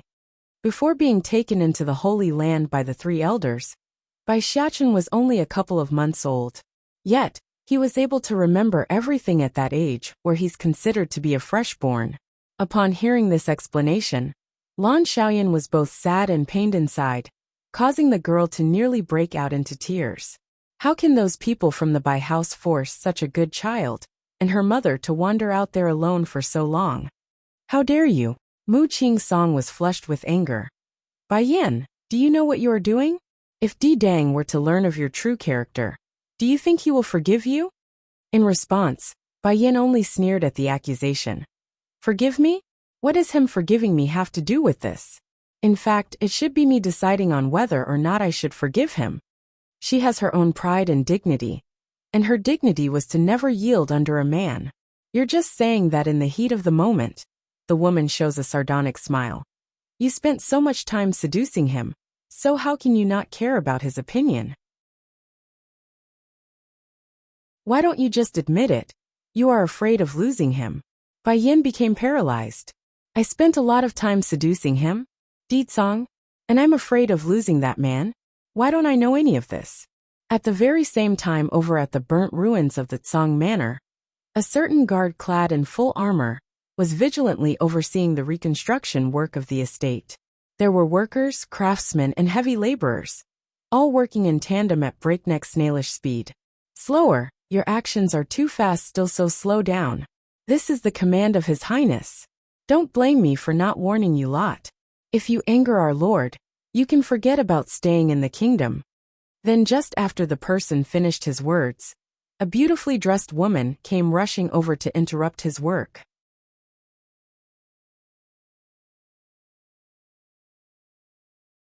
Bai Yan is here for. Perhaps it was due to her running the entire way, but the woman was panting for air as soon as she started to slow down. Song Dat, where is Lord Song? Dong Rulan wanted to get closer to make her voice clearer. Sadly, her legs simply won't budge anymore due to how fatigued they were. The overseeing guard became startled, hesitant in his tone. His Highness is currently away due to an urgent matter. I don't know where he is either. Madam Lan, why don't you try Miss Bai Yan's place? The Lord have been living there for the past few days. Bitter in her smile, Dong Rulan shook her head rapidly. I just came from that side. Is there a way you can contact Lord Song? That woman is obviously coming with ill intent. I must find Lord Song to help. Please wait, Madam Lan. I will pass the message to my lord immediately. This translation is only hosted on Ka Translation. Seeing how anxious the woman was in her demeanor, the guard knew it must be urgent. Without hesitating, he immediately pulled out a flare container and ignited the bottom. Next second, a radiant glow of piercing red had illuminated the sky. Inside the dense forest outside the capital city, 2 men was currently standing there unmoved. The one in front would of course be Di Tsong, while the other standing behind him was the man that had transformed into the flaming bird from before. My king, I've only managed to trace the princesses sent to this place. After that I can no longer follow the trail. Then did you manage to locate that woman from the snake tribe? His voice was gloomy, frightening the man behind even more. Subordinate is useless, I still haven't located her yet. As soon as his words came forward, the one known as Fire Plume can clearly feel his lord's aura growing more and more intense to the point where he had trouble breathing. Continuing like this for well over a minute, the oppression finally dispersed. Continue to investigate. Yes, King. He can finally exhale a sigh of relief. Because of how frightening his king's aura was, he estimates only the future queen would have the ability to tame that tyrannical power. Then without indication, Di Tsong's aura suddenly grew heavier again. The message flare I left behind has been detonated. A messenger flare have a lot of uses.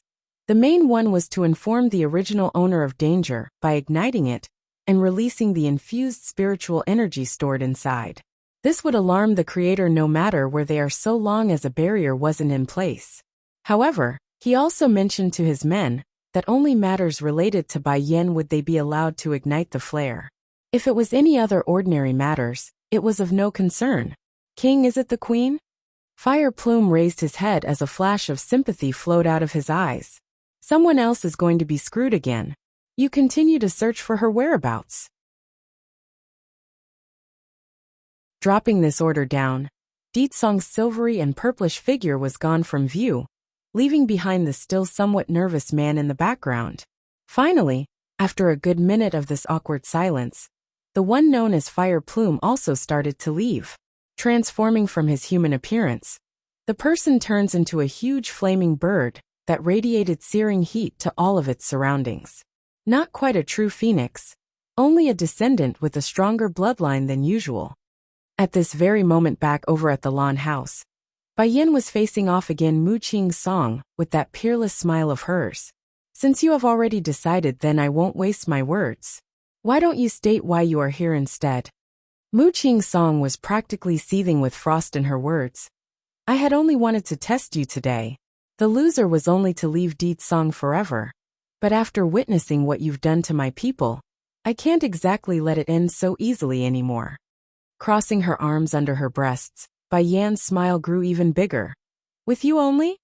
Talk about arrogant to the extreme. This naturally left Mu Qing's song extremely displeased in her expression.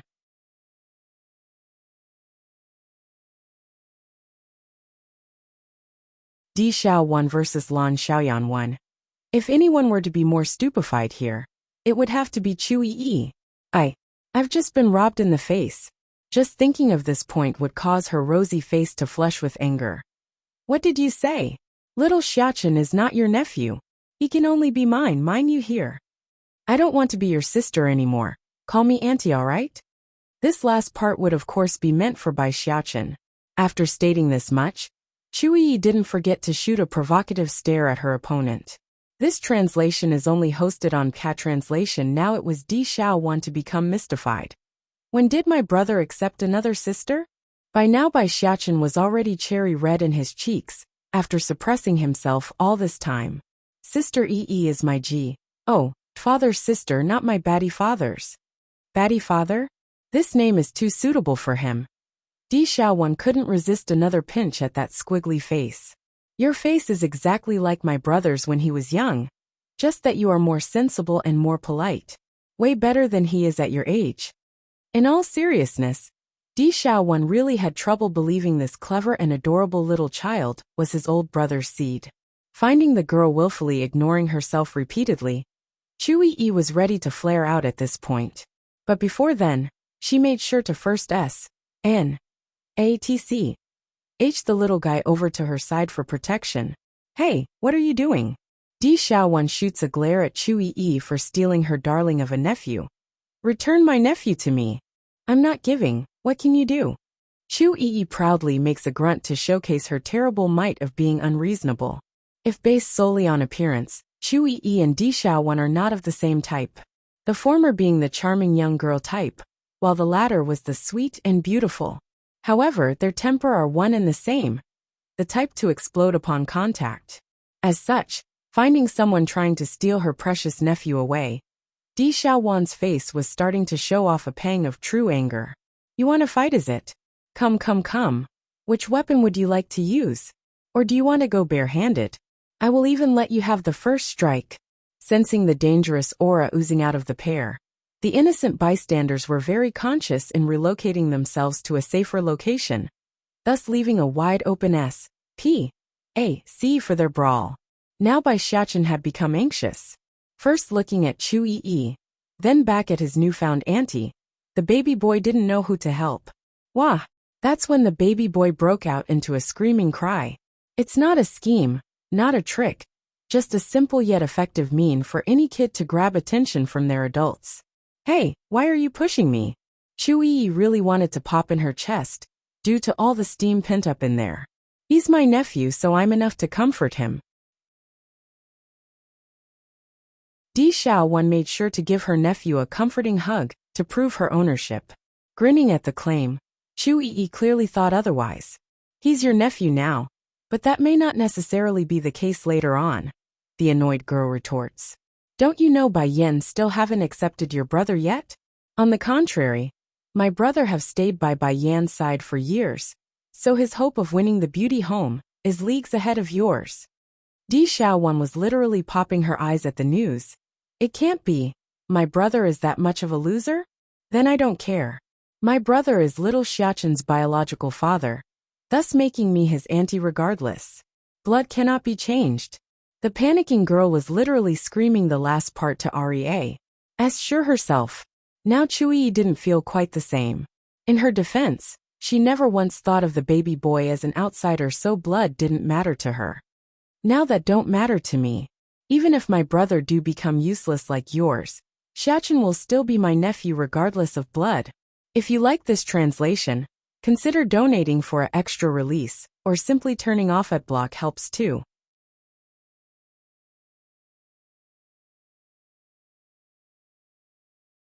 Di Xiaowan vs Lan Xiaoyan 2. Looking at the two people who will not agree with each other, Bai Xiachen was rather sad over this fact. Do they not see me crying? Why are they not stopping yet? Little Xiachen. Since arguing wasn't getting anywhere, the next best option would be to bribe the target. In one swift swing of her hands, Di Xiaowan had unraveled her satchel for the baby boy. This is all my belonging. Although it's not some gold or silver, the stuff inside should still fetch a pretty penny once you barter it off at the shop. This is my gift to you for our first meeting. Not hesitating either after seeing her foe's blatant act of bribery, Chui also pulled out her storage ring for the baby boy. This is for you too. It's my personal storage ring containing all my valuables. For an instance there, Bai Xiachen was at a loss on what to do as he eyed the two storage items in his tiny palm. This translation is only hosted on Cat Translation. You want to compete with me? Scoffing a laugh of annoyance, Di Xiaowan immediately blew a whistle with her fingers. A minute later, a white streak of light had sliced through the sky to land directly on the ground. Boom! Waiting until the crowd regained their composure from the grand entry, a white fluttering figure had caught their attention like a magnet. Dazzling under the beaming light of the sun, this white phoenix was glorious to the eye. This is a white phoenix that I caught on my way here. Little Xiachen, I can see you are lacking in amount, so this will do for now. Patting the phoenix on the head, Di Xiaowan gave no illusions about her ownership.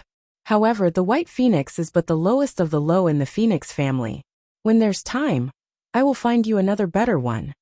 Phoenix, mount. Looking at the sweet and pretty face of the young maiden, only a dumbfounded look can be found on the faces of the crowd. Although the white phoenix breed was of the lowest in terms of lineage, but it's still of Blee descent. Instead of cherishing it like a treasure, she's going to toss it aside when there's time to find another one? Grumbling at the flaunting act of wealth, Chu Yi had no choice but to admit defeat on this end. Forget about taming a phoenix. She can't even tame a simple garden bird. Okay. Auntie, Sister Yi, my mother have always taught me since childhood that a gentleman can love money, but they cannot take what is not theirs. These gifts are too valuable, I cannot take them. Giving the storage ring and storage bag in his hand a one final glance, Bai Xiachen can only reluctantly return the prizes to their rightful owners. Seeing the disappointed expression on Di Xiaowan's face, the baby boy's clever mindset once again shined in this situation. However, Auntie, I will take this phoenix since it's your meeting gift to me. I do need a ride anyways.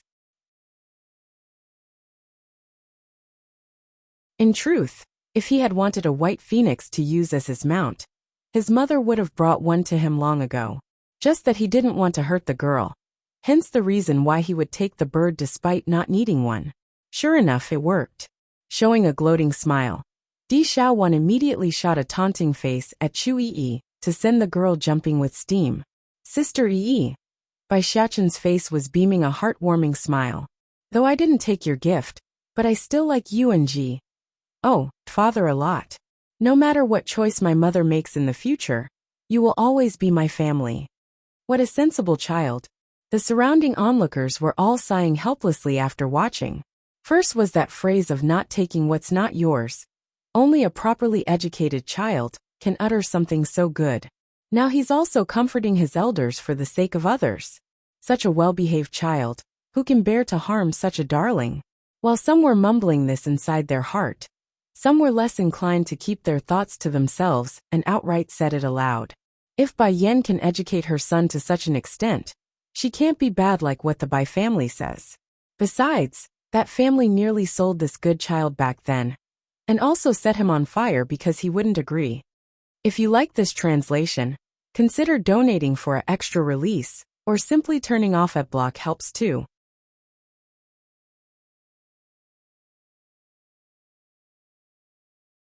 Di Xiaowan vs Lan Xiaoyan 3. Di Xiaowan originally wanted to keep arguing with her opponent over who's better and etc. But as soon as she heard the whispering comments from the bystanders, her raging fury had erupted. What? Sell my nephew? And setting him on fire? Which bastard is it? My nephew is the crown prince of the demon realm. Who dares? As soon as the topic was brought up again, Cui Yi herself also erupted. That's not all. Those people also wanted to sell Bai Yin to an old fart to be his concubine. For what? All for a third-grade Dan pill. If Bai Yin didn't run in time back then, little Xiachen might not even be born now. Something like that happened too. My sister-in-law is the destined queen of the demon realm. Who would have the nerve to ignore our power? Are they blind in the eye? This translation is only hosted on Ka Translation regardless of whatever thoughts were running through the girl. Di Xiaowan apparently had forgotten no one in this mortal world even knows their status or background. Of course, that Bai family is the worst. In those days, Bai Yin was forced to wander out in the wild alone with a little baby in her care. Who knows how much suffering they had to endure during that time. Even back when the elders brought her to our place, Bai Yan's body was already covered in wounds, without a single patch of good flesh. Going sour in her nose, Di Xiaowan suddenly had the urge to break out into tears at the story. From birth to now, she had always been carefully cared for by her caregivers. Never in her expectations did she foresee Bai Yin and Bai Xiachen to suffer so badly. And the cause of all this are those who have harmed them. Wait, you just said the Bai house. Why is this surname so familiar? Struggling to remember where she heard the name, Di Xiaowan revealed a perplexed expression while brooding. Rolling her eyes at the dumb girl's reaction, Cui Yi didn't hold back her mockery. Seriously? And you call yourself Xiachen's aunt? Bai Yan's maiden name is Bai, you silly. No, not right. Still unable to recall why, Di Xiaowan's line of sight eventually fell upon the figure hiding among the crowd. Jumping up like she had finally grasped onto the trailing thought, she points at the girl. That's her. She's the scoundrel who tried to cheat me. And to think this scoundrel even claimed to know my old bro. Does she take me for an idiot? Following the direction of that finger, Cui Yi's face instantly flared up as soon as she saw Bai Ji standing there. What is this wrench still doing out here? Ho, I believe it's time we got a little payback for Bai Yin after what this H did to her years ago. As the old saying goes, no matter how great the hatred, foes will become friends once a common enemy is met. That's exactly what's happening here in this situation. While the other side was ready to give her a good clobbering, Bai Ji on the other hand was dumbfounded by her own obsession. Shouldn't this Miss D be tearing apart that wild child? Why is she recognizing him instead? It's precisely because of this dilemma that the girl had missed the optimal timing to flee. As such, by the time she wanted to run, Di Xiaowan and Cui Yi was already stomping over in a threatening manner. Under that oppressive pressure, she inexplicably gulped with a pang of sweat trickling down her side. You must be mistaken, Miss D. He cannot be Lord Song's child. In response to that blatant lie, Di Xiaowan so angry that she directly sent a kick at Bai Ji's chest. Are you saying I'm stupid then? That I can't even recognize my own nephew? What a joke. No matter how dumb I am sometimes, I can never mistake my own nephew. Before Bai Ji could issue another word in her own defense, another kick from Cui Yi had come flying over, causing the girl to scream in agony. What are you doing? It was at this moment a familiar voice drifted over from the other side. Turning around, Cui Yi can see it was Lan Xiaoyan who was coming over with a red cuddly fox in her arms. If you like this translation, consider donating for an extra release, or simply turning off adblock helps too.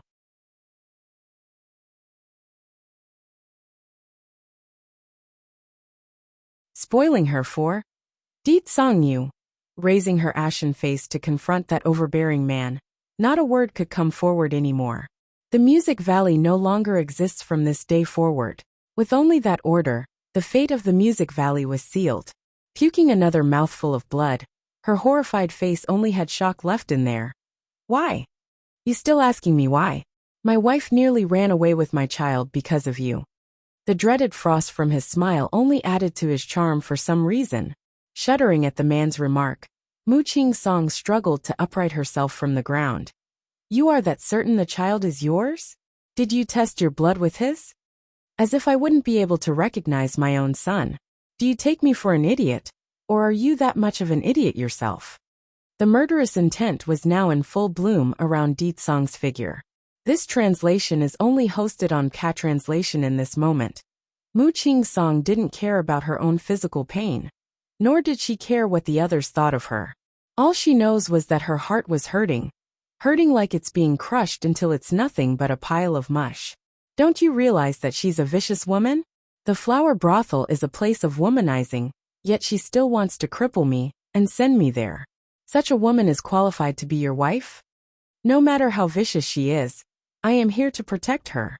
Furthermore, clicking his tongue, Deetsong didn't hide his contempt for the woman. I'm rather fond of Yin Yan's idea. I agree. Let's send you to the flower brothel to take customers. That should be adequate for making my wife angry. Shuddering at the statement, the helpless woman could hardly believe her own ears. What did you say? He wants to send me to the flower brothel? How can he be so cruel to me? PFF. Following a piercing white light that shot straight into Mu Qing-song's body, her dantian finally shattered into a million pieces. I never thought the man that I've been searching after so long would be this heartless to me. She's not wrong to pursue love. What she did wrong was to pursue her love on Deetsong, someone she never should have eyed for in the first place. But then, just the thought of Bai Yin being protected so tightly by that man, an unbridled fury would erupt out of her heart. Send her to the flower brothel. Cold and indifferent, Deetsong gives the command for the guards to come out of hiding. Yes, Your Highness. Respectful in their tones, the men worked quickly and dragged the now crippled woman away. Without bothering to give Mu Qing-song another glance, Deetsong turns back to Bai Yin, who was still very upset with him. Do you need something else? She retreats as the man got closer, creating an awkward scene almost akin to a cat and mouse game. Going gloomy again at the reaction of the girl, he questions her. Do you really intend to take my son away with you? I was just kidding. But I don't like that sort of joke. Disregarding the focused gaze from everyone around them, Deetsong forcefully pushes her against the nearby tree and takes a hearty bite of her lip. If there's a next time, I will directly take you to my bed with no mercy shown. Bai Yan's face had gone completely black. Can you control yourself? People are watching. So you know how to be scared too. Let's see how you will threaten me again in the future. With his eyes narrowed into an evil slit, he didn't forget to take advantage of the situation to get some more skinship. Ahumph. Making an embarrassed cough to bring the two back to reality, old Lord Lan hurries to wink at the dumbfounded Lan Xiaoyan. What are you still dazing around for? Your grandmother suffered quite the scare there. Hurry and go help her inside so she can rest. I still need to go look for my old friend to drink tea. Indeed, old Madame Lan did receive quite the scare today, but it wasn't all from Mu Qing-song. Bai Yin and Deetsong's intimate act here also had a hand in it.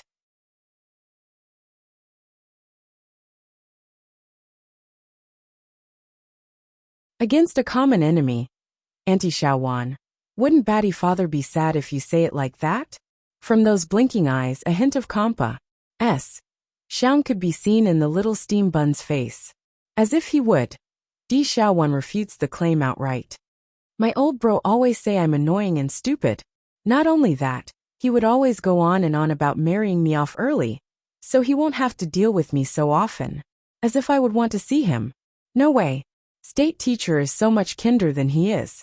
In honest truth, Di Xiaowan really don't know what sort of sin she's committed to have such a brother.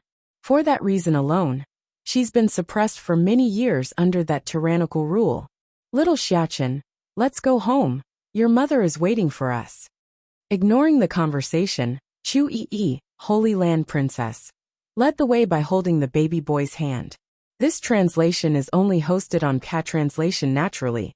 Di Xiaowan wouldn't just ignore this. and continued to follow them from behind in silence. Why are you following me? Chuyi shot her head around to glare at the unwanted tagger. Of course to go home, she ket her brow, unsure why the need for the question. Now it's Chuyi's turn to be stumped. She really didn't know whether to be angry or to laugh. That is our home. Your home is over at the Tsang Manor. I will have someone send you over there. Bai Yan is my sister-in-law and Xiachen is my nephew, so of course their home is my home. How can I be a hinder to you when I'm going home? No other way. That's what happens when Xiachen was her nephew. Just that connection alone gives her the right to tag along. This, unable to grasp onto the situation, Lan Xiaoyan, girl cousin, weakly chimed in. Weren't we doing very well just now? Why are you two quarreling all of a sudden? These two were clearly doing so well. Why are they trending towards an open brawl? That's what happens when she tries to H away my nephew. Di Xiaowan stabs her fists against her hip to emphasize her point. My little nephew is mine, as well as my sister-in-law. I won't give either of them up to you. Ho ho, you wanna fight Alright, come on, let's go. Chuyi has had it now. Letting go of the baby boy's hand, she knocks her chin up in preparation for the fight.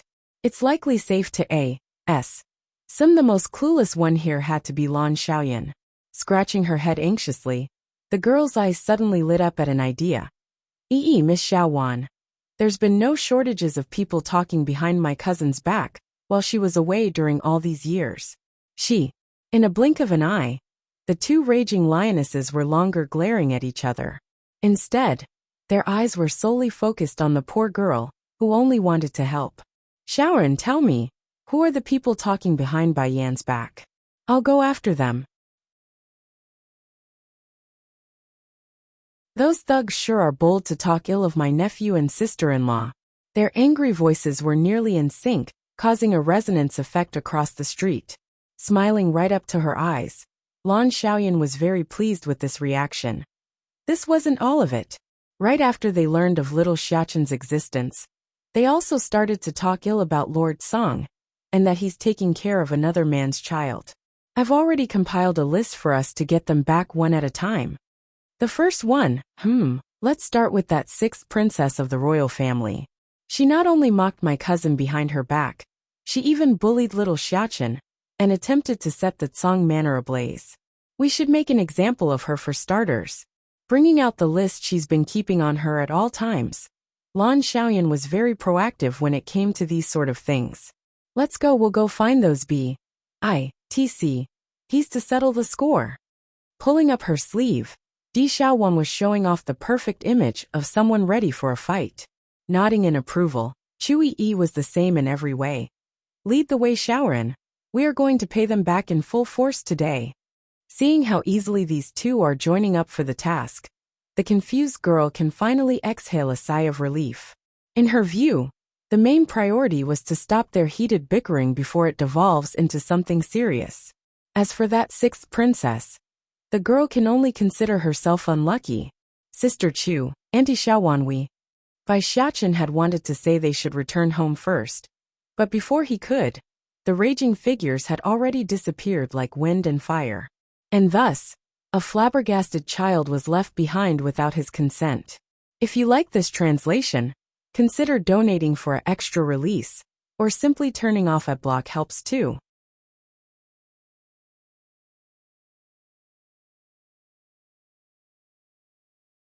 My brother is Deetsong, the princess's home.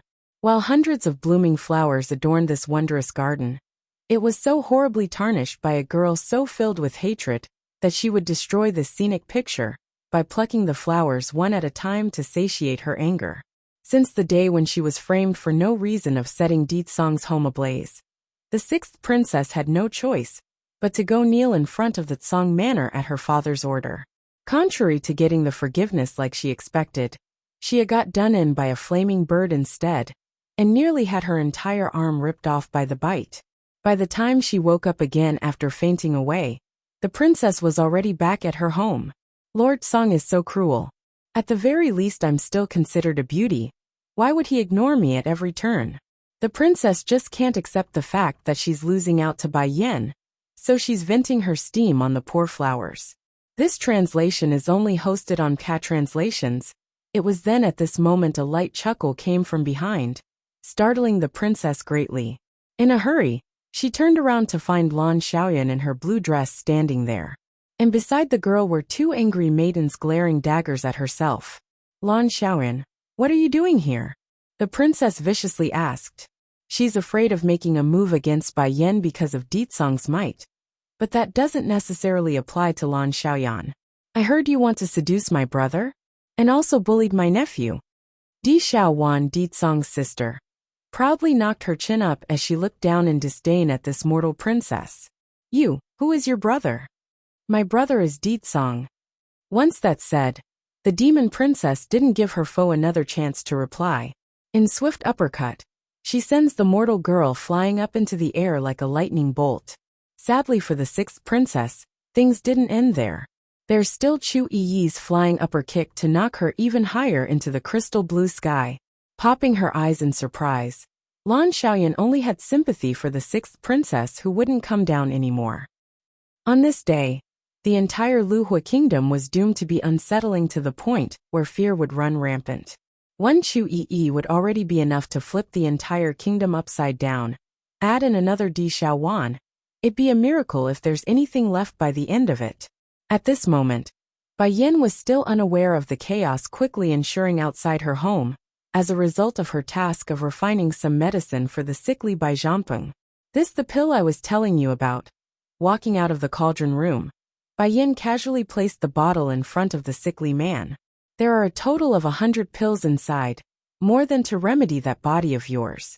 As for the extra in my possession, consider it your payment to me. The excitement in Bai Zhampeng's usually indifferent face cannot be hidden here. Carefully picking up the bottle containing his life-saving pills, his voice sounded somewhat hoa. Due to the emotions running through his soul. Miss Bai, thank you. You really saved me this time. If you ever need my help in the future, I will answer your call no matter the circumstances. Bai Yan was definitely happy over the answer. It's fine. Aside from the batch I gave you, I also left a lot for myself.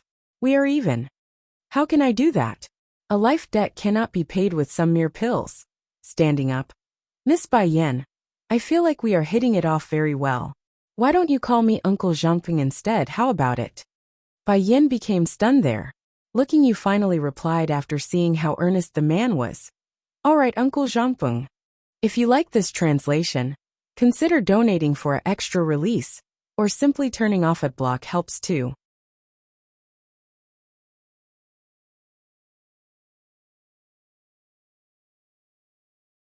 I only need to see her. A smile escapes the man.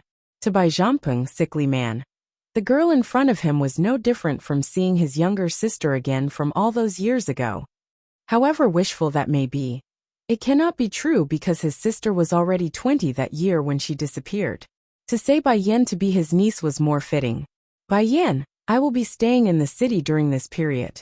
If there's anything you need, do come find us at the Dragon Phoenix Inn. Elder Gu, let us go now. Giving Bai Yan one last glance, Bai Zhamping didn't look back anymore, as he strode towards the exit. Young master, you're almost fully recovered now. With the medicine in our hands, shouldn't we first return to the medicine sect? The elder was quick to suggest the idea after they were outside. Shaking his head before turning around, Bai Zhamping was full of emotions when he looked at the old manor. How can I possibly do that? It's not easy to come across someone so similar to her. There's no way I can. This translation is only hosted on Cat Translation. My heart just can't bear to leave her. Even if the girl only has her looks. Sighing, the old elder laments the cruelty of reality. But she is not your sister in the end. I know. The smile becomes a bittersweet one. Elder Gu, I only want to watch over her, that's all. That's all. I have no other wish, just seeing that face is enough. This way, I can at least fantasize her still being by our side, and not like how things have turned out now. Facing the resolve in his young lord, Elder Gu had no choice but to give in. Then I will go ahead and write letter back to your father first. We should at least inform him. Very well. Frowning. But I don't want you to tell him about Bai Yin yet. Why? Asked the elder in surprise. She has strong talent in alchemy, so I don't anyone to disturb her peace because of me. Now it made sense to this elder Gu. If it becomes known of how talented Bai Yin was, those old relics back at the medicine sect will no doubt subjugate the girl to a series of hara. S meant. I understand then. Rest A.S. assured young master. I will not let anyone know about this matter.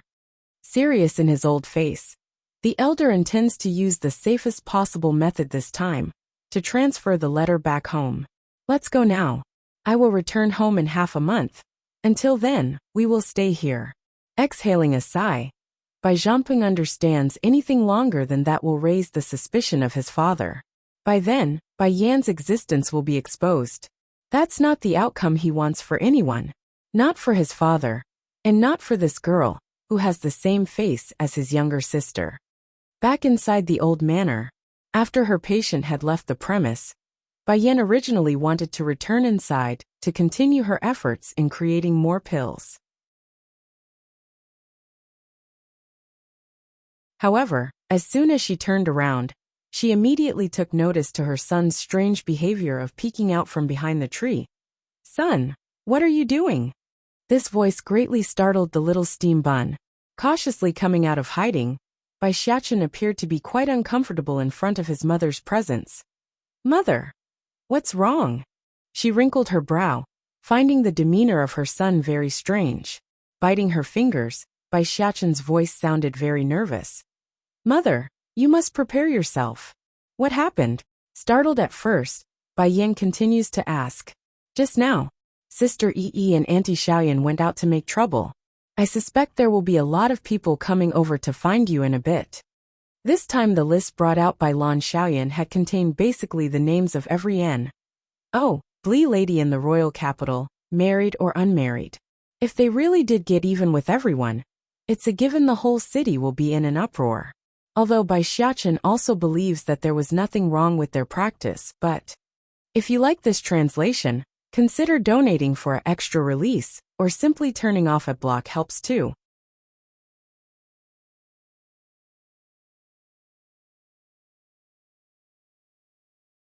Sister-in-law, please take me in. Bai Yan's expression had gone dark. Your sister Yi, Holy Land's princess, brought your Auntie Xiaoyan girl cousin out to make trouble? Mother, this time you're wrong about Sister Yi. It's not her who's bringing Auntie Xiaoyan out to make trouble. It's Auntie Xiaoyan who's bringing Sister Yi out to make trouble. Making a pouty face with his mouth, Bai Xiachen wasn't very happy in the tone that he's using. What's even more infuriating is that they didn't even bring me along. After all that, the little steam bun was only moping around because they left him behind. Talk about ridiculous. Towards her son's comment, Bai Yan's expression grew even darker. Knocking the kid on the head to show her displeasure, she continues. Behave yourself. If there's anything else you must tell me. Wait until I finish dealing with this mess first. This translation is only hosted on Patranslation. Chu Yi never cares about whether or not she's right or wrong. To the girl, it only matters if she likes the person or not. For that reason, there's been no shortages of young talented individuals who had to suffer under her tyrannical rule within the Holy Land. But that's not necessarily the case for Lan Xiaoyan. If she's willing to lead the way with her personality, then there must be a reason. Oh right. Tilting his little head, those eyes were innocent and clean. Mother, do you still remember those words Batty father said before he left? Yes, I remember. Bai Yin makes a faint nod. He said he's going to search for his little sister. The other thing I want to say is this. Struggling in his baby tongue. Auntie, she. Cousin. It was at this moment the joyous voice of Lan Xiaoyan drifted over from the outside, which also interrupted the mother and son's conversation. Looking up, Bai Yin only managed to catch a glimpse of that girl in the blue dress, before she became overwhelmed by a speeding figure coming her way. Alarmed by the intrusion, she reflexively shot her leg out, and slammed it directly into that rushing body. Against this scene, Lan Xiaoyan and Chu Yi were both flabbergasted, watching their third partner shoot up into the sky, and then coming back down to the ground in a sprawling position. They could hardly keep their jaws closed. Who are you? Bai Yan's face was darker than ever when she asked with that cold, hard voice. Mother. Tugging at his mother's sleeve, Bai Xiaochen was full of sympathy as he eyed the twitching girl on the ground. She is Auntie Xiaowan. Auntie Xiaowan. Bai Yan frowned. That's Batty Father's little sister. Popping her eyes in surprise, Bai Yan stared intently at the girl there. You are my son's auntie? Why would she be here with Chu Yi and Lan Xiaoyan? Di Xiaowan finally emerged from her dazed-like state after the question. Heavily shaking her head to pull herself together, she then climbs up to pat the dust off. Sister-in-law. Puckering her lips into a frown, a layer of water could easily be seen filling those aggrieved eyes. You are so mean. I only wanted to give you a hug. How can you actually kick me? Twitching in the corner of her eye, Bai Yan also felt ashamed of her rashness there.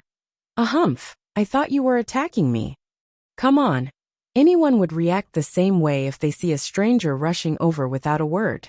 This can only be blamed on Di Xiaowan's carelessness of not giving a proper greeting. Sister-in-law. Pitiful in her appearance. I'm homeless now, can you take me in? Your brother is looking for you everywhere, you should go find him. As soon as the news of her brother searching everywhere for her came to light, Di Xiaowan couldn't resist shivering a cold fright. Shrinking her neck in, she pleads again with that big smile. Please, sister-in-law. I left home without permission. If my brother catches me, he will surely kill me. I still think it's safer here, so pretty please, let me stay. If you like this translation, consider donating for an extra release, or simply turning off at block helps too.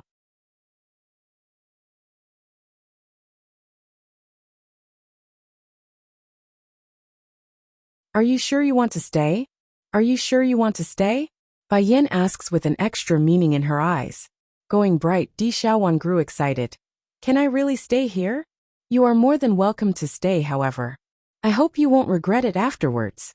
Unbeknownst to the girl yet, Di Tsong had already beaten her to the goal of claiming a spot in this manner.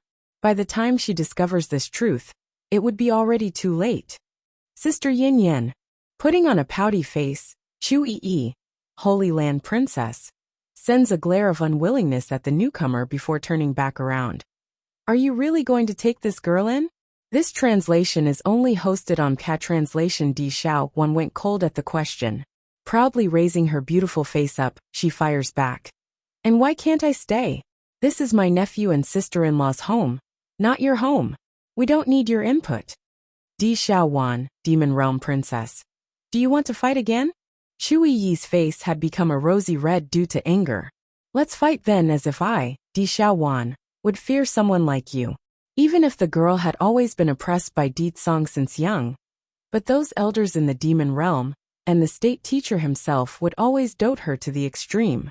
And so, that's why her character would be so surprisingly similar to Chu Yi's. They are two little princesses who are used to being doted and pampered by their peers.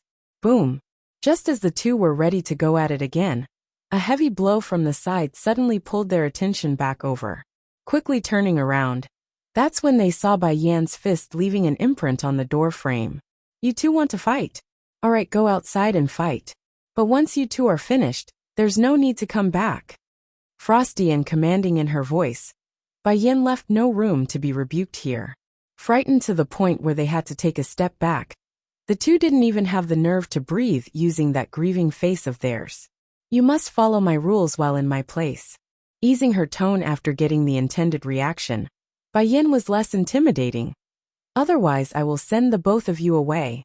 Come my son, we're leaving. Hand in hand, Bai Yan pulls the little boy away with her for the backyard. Oh, that scared me. When the brilliant red figure was gone, Di Xiaowan could finally gather herself again. No wonder my old bro is taking so long to conquer her. Such a powerful woman is no joke. This is already considered light already. Chu Yi's demeanor also relaxed somewhat. Years ago back when I set her 3 Shifa's treasury ablaze, she nearly had me tortured to death. That's scary. Di Xiaowan couldn't even control the pounding in her heart at the news. Peering over to the girl, she suddenly got an unexpected feeling of kinship. You have my sympathy. Getting smart again, Yi quickly follows up with another sentence. If you are sympathetic of me, why don't you give up and let Bai Yin be my sister-in-law? To hear this out of the blue statement, Di Xiaowan's complexion instantly shot up into a cherry red. Dream on. Sister-in-law is so beautiful. I will never give her to you. Knowing the two are going to start quarreling again, Lan Xiaoyan cousin suddenly came down with a wonderful idea due to urgency, exclaiming in surprise like she meant it. Ah, cousin, why are you out here again? This tiny remark was enough to nearly stop their heartbeat. In her urgency, Di Xiaowan suddenly stretched her arms out to hug her foe. I was just joking you before. I will never fight with you again. If you like this translation, consider donating for an extra release, or simply turning off ad block helps too.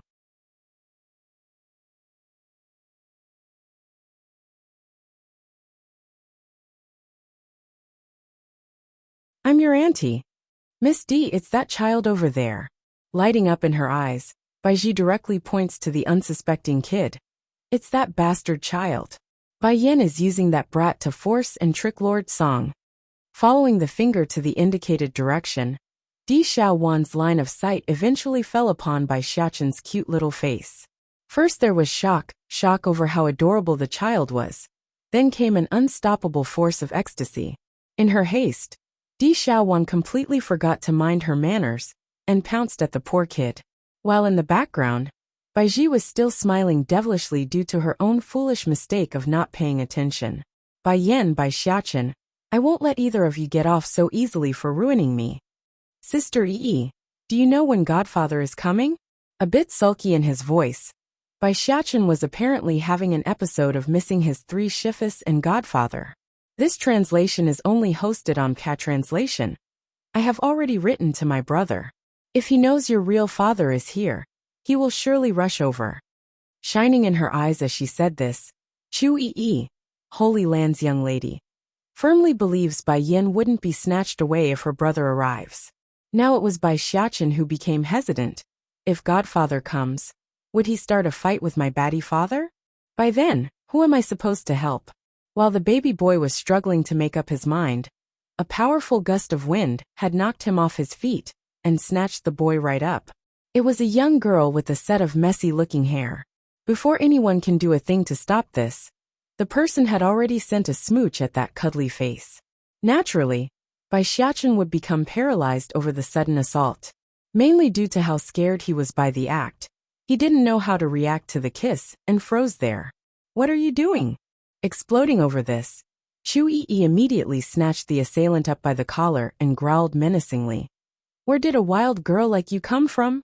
How dare you bully my little Xiaqin?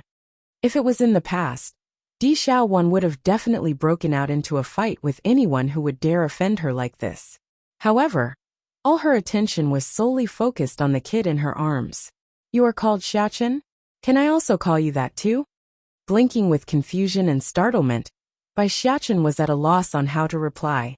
This was honestly the first time he's been cuddled up without indication. Just when Chu Yi wanted to start making a move to break this up, the assailant somehow managed to beat her to the punch with those pitiful eyes. Little Xiaqin, don't you know me? Completely stunned by the question, should I know her? This auntie. Bai Xiaqin's expression appeared to be tangled. Are you sure you aren't mistaking me for someone else? I don't know you. Di Xiaowan was ready to cry at this point over the maltreatment.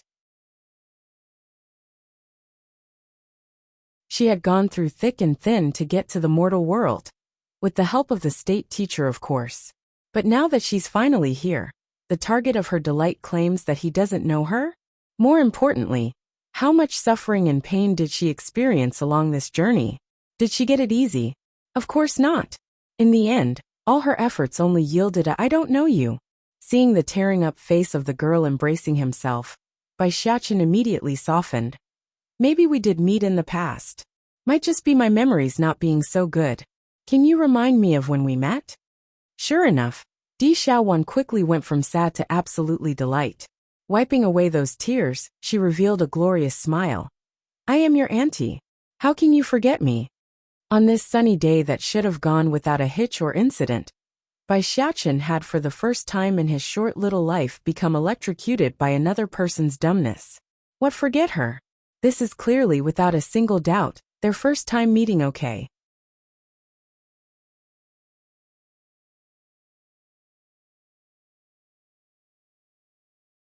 Di Xiaowan versus Lan Xiaoyan 1. If anyone were to be more stupefied here, it would have to be Chu Yi. I've just been robbed in the face.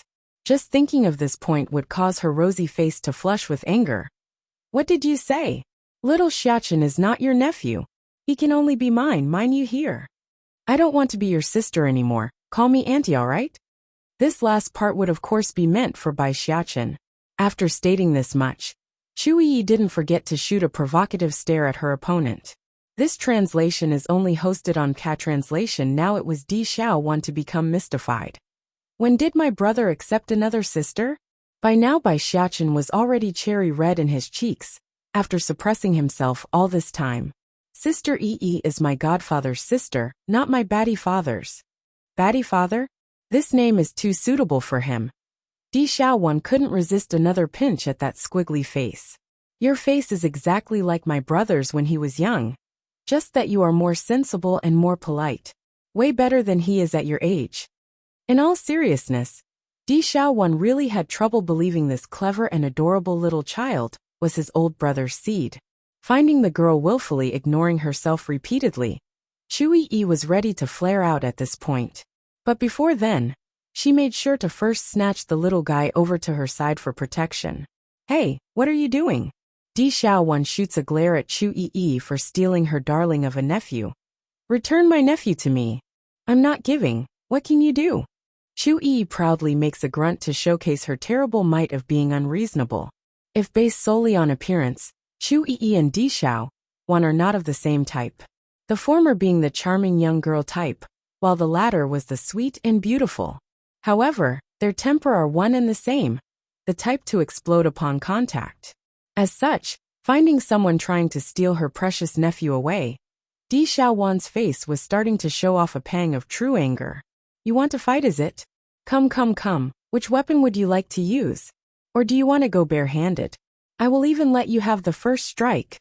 Sensing the dangerous aura oozing out of the pair, the innocent bystanders were very conscious in relocating themselves to a safer location, thus leaving a wide open space for their brawl.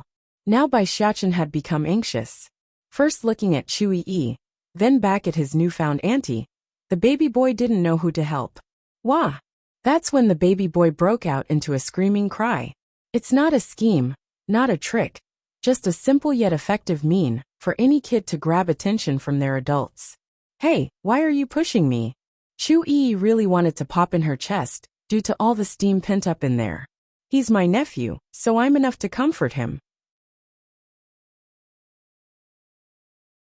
Di Xiaowan made sure to give her nephew a comforting hug to prove her ownership. Grinning at the claim, Chu Yi clearly thought otherwise. He's your nephew now, but that may not necessarily be the case later on, the annoyed girl retorts. Don't you know Bai Yan still haven't accepted your brother yet? On the contrary, my brother have stayed by Bai Yan's side for years, so his hope of winning the beauty home is leagues ahead of yours.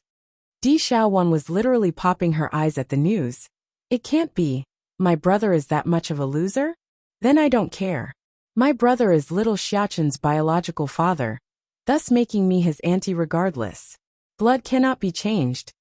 The panicking girl was literally screaming the last part to reassure herself. Now Chu Yi didn't feel quite the same. In her defense, she never once thought of the baby boy as an outsider, so blood didn't matter to her. Now that don't matter to me. Even if my brother do become useless like yours, Xiaochen will still be my nephew regardless of blood.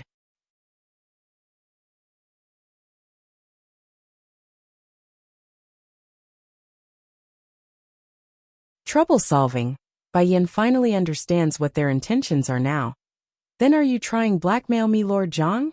Miss, there's no need to say it in such an ugly way. How can it be blackmailing when it's your people who's in the wrong first? Looking at that complacent look on the man, Bai Yan's smile only got deeper. It's possible to give you the Dan pills, but I have another gift I like to give you also. Having said this, She readily hands a thin booklet over to Hualuo to be pious, said on to the man. I hope you will like this gift from me. Despite the smile reaching deep into her very eyes, Bai Yan's attitude gave no illusion it was very cold and dangerous. Frowning at the strange behavior, Zhang Feiyang carefully received the item and looked over the prescribed page meant for him. Only one glance, that's all it took to turn that smug expression into a ghastly white. This translation is only hosted on Translation. It's all the crimes he's committed over the years to the point where even his mistresses are included too. It's common to find wealthy individuals to take in numerous concubines to satisfy their needs. However, it was different for Zhang Feiyang, because he needs his main wife as support to maintain his current status. Without that, it's a given that disaster will befall him in an instant. You, nervously looking up, the man could hardly keep his voice stable. How could you know all this? Bai Yan laughed at the foolishness of that question. In this world, there is nothing I wouldn't know, especially for common folks like you. Also, I'm fully aware of why all of you would dare barge into my home. I'll say this now. Keep trying and I will publicize everything in that booklet. Shaking right down to his core, Zhang Feiyang no longer had the nerve to even talk back anymore. We will leave. Hold it. The harsh hollering cry causes the man to freeze on the spot. Miss Bai Yan, I'm already willing to leave. What else do you want? I only want to know who is urging all of you to come make trouble for me. Bai Yan gave no effort in trying to hide that sneer. That's pretty much a given. It's one thing if no one knew her current influence and power, but to still come after she went public? There's no way she will believe it's not orchestrated in advance. Becoming even uglier in his face, the man plays dumb in the end. I don't know what you are talking about. Is that so? Chuckling at their foolishness. It seems you people won't learn until the very end. Hualuo, go publish everything in that booklet. I want the world to know how vile and disgusting these people are. From the very beginning of Chu Yi running off to make trouble, Bai Yan had already known these people would come seek her out. However, that doesn't mean she will just sit idly by and take it. Rest assured mistress, I will do it well. Revealing an enchanting smile, Hualuo had a deploring look in her eyes. These people really can't see their end until their coffin is in their face. Wait, seeing how the woman was ready to carry out the command, Zhang Feiyang finally caved. In his urgency he blurts out the truth. I'll say it, it's His Highness the Crown Prince. If you like this translation, consider donating for an extra release, or simply turning off ad block helps too.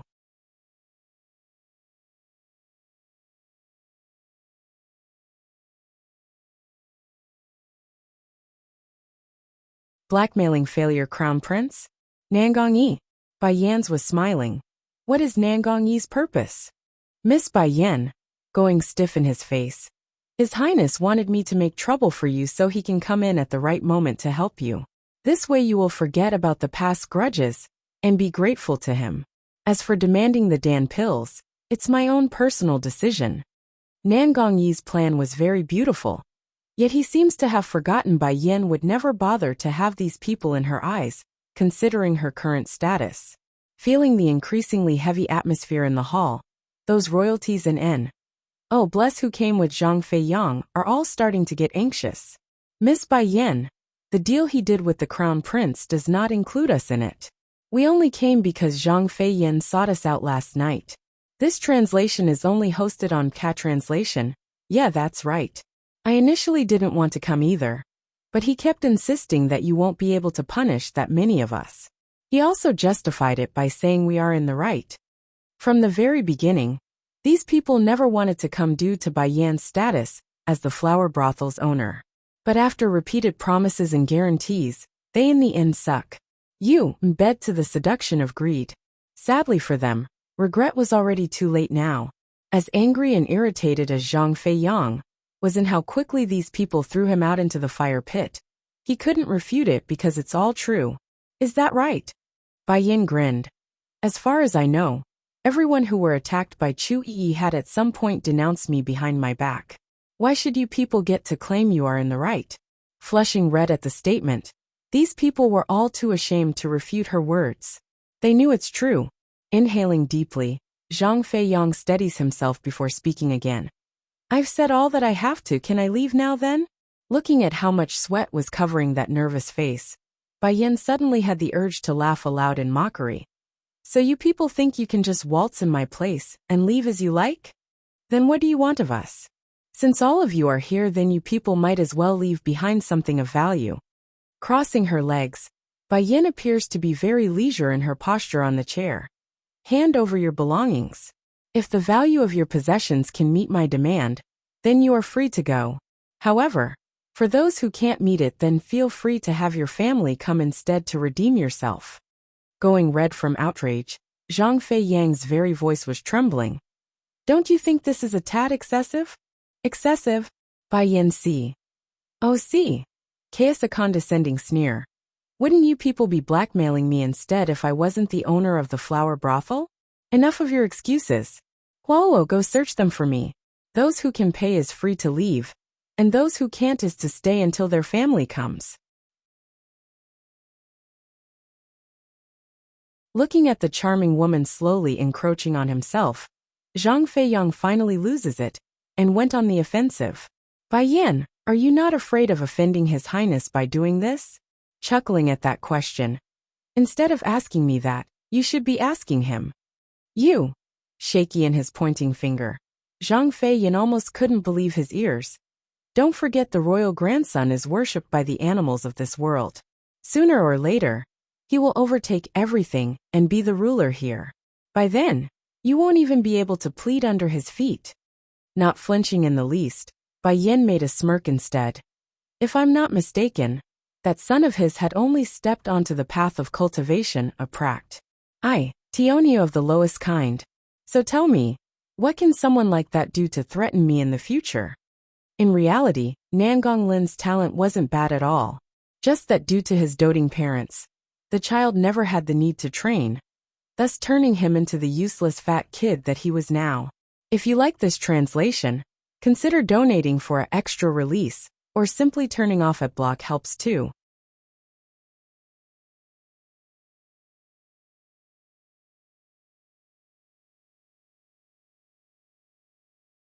Di Xiao won versus Chu Yi 4. Maybe it's due to how she was flashing her fox around, but Lan Xiaoyan's cousin was still flushing pink in her cheeks when she came across this scene. So all of you are beating Bai Ji, youngest stepsister? Rubbing her hands in an excited manner, the girl was full of anticipation. Now it was Di Xiaowan's, Di Tsong's sister, turn to become puzzled. Where did this girl come from? Casting a glance at the confused girl, Chu Yi, young lady of the Holy Land, couldn't bring herself to do the bad thing even if they are at odds right now. In the end, she took the liberty of explaining. She's Bai Yan's cousin. Sister-in-law's cousin? That puts her on the same side then. Warming up in her demeanor, Di Xiaowan makes a grab for the new girl's hand and pulls her over. Oh cousin, don't be polite, come. Just hit this trash all you like. If she dies, I will take responsibility. This translation is only hosted on Cat Translation. Now Bai Ji can hardly keep her blood from puking out. What does she mean by not be polite? Who does she think she is? In comparison, Lan Xiaoyan was rather taken aback by the enthusiasm portrayed by Di Xiaowan. When did we become cousins? How come I didn't know? That's enough. Before Bai Ji could finish her sentence, another stomp had come flying down from above and smacking her right in the face, which also directly blocked off any chances of her spouting any more objections with that foul mouth of hers. Who allowed you to speak? Making a heavy grunt, Di Xiaowan was clearly displeased. I still haven't gotten even with you yet. Or are you afraid of me forgetting you or something? In front of this wonderful scene, how can Lan Xiaoyan just sit idly by? Gathering up her devious side, she happily joins the fray. This is what you call karma, Bai Ji, karma. Since I still haven't satisfied my urges yet from last time, I will be sure to do that today. Whoa! Bai Ji kept whimpering with that sobbing voice of hers.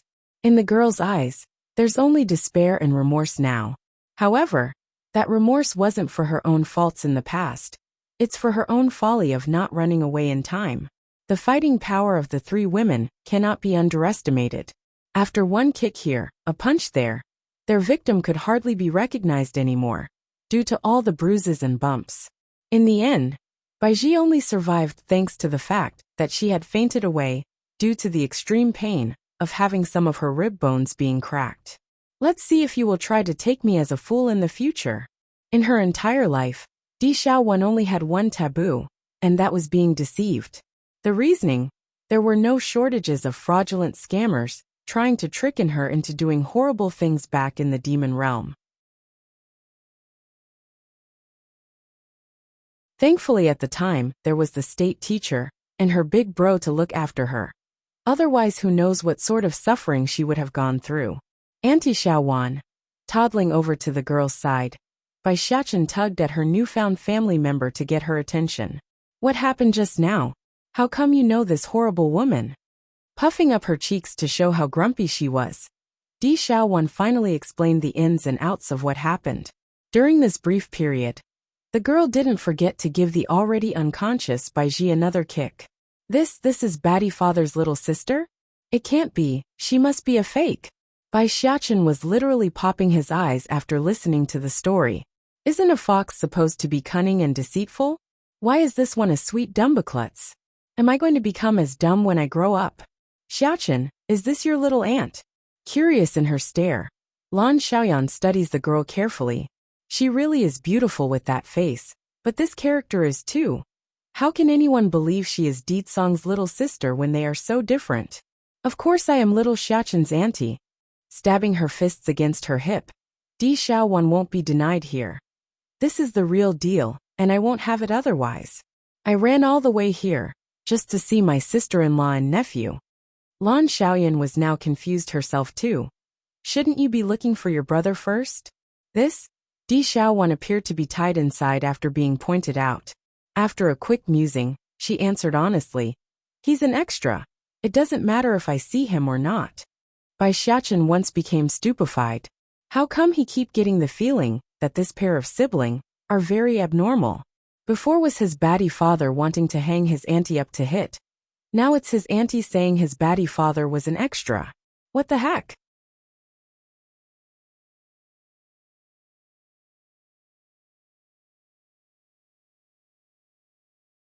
Too familiar to make a move. 1.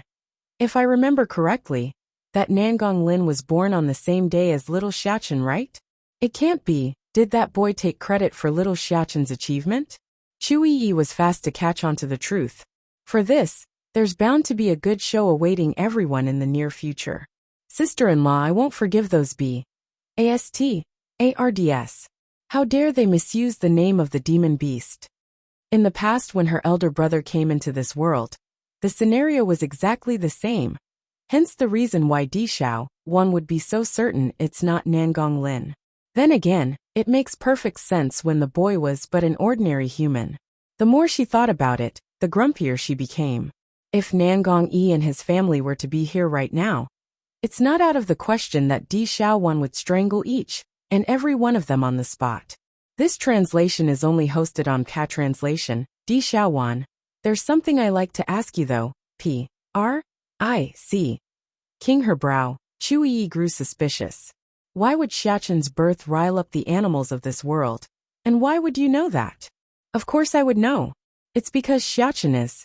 As much as the girl wanted to tell the truth, a very firm hand had cupped her by the mouth, refusing to let her speak. Things that shouldn't be spoken is best not said. Bai Yin sounded almost emotionless there, as she eyed the confused girl. As freaky as that ATTI. Tude was, Di Zao1 simply didn't get it and required more hinting. You can't tell anyone about my son's ident. I tie. Lowering her mouth up to the girl's ear, Bai Yin used a voice that could only be perceived by them both. First it was shock, then understanding before Di Xiao, one flung her head up and down in acknowledgement. As dumb as she was sometimes, not even she would be so clueless as to not understand what Bai Yin was implying now. Bai Yin, are you hiding something from me? Puckering her lips unhappily, Chu Yi asked with grievance in her voice. There are some things that I can't tell you yet. Knowing this might be hurtful to her friend, Bai Yin sounded apologetic in her reply. Just as she wanted to say more to console the poor girl, Bai Yan's view was caught by the white teenager coming their way. Happy at the sight, she readily greeted the boy first. "You're back, brother. How did it go with that friend of yours? Is he fine now?" According to Bai Zhao's explanation to Bai Yan, he had met this friend back when she had left home without a word. Due to this, he searched far and wide, and even nearly lost his life in an accident. If not for that friend, Bai Zhao would have perished long ago. "Sister, he is all right now." Bai Zhao's usually cool attitude grew warmer as he turned to face Di Xiaowan. "Sister, this girl is..."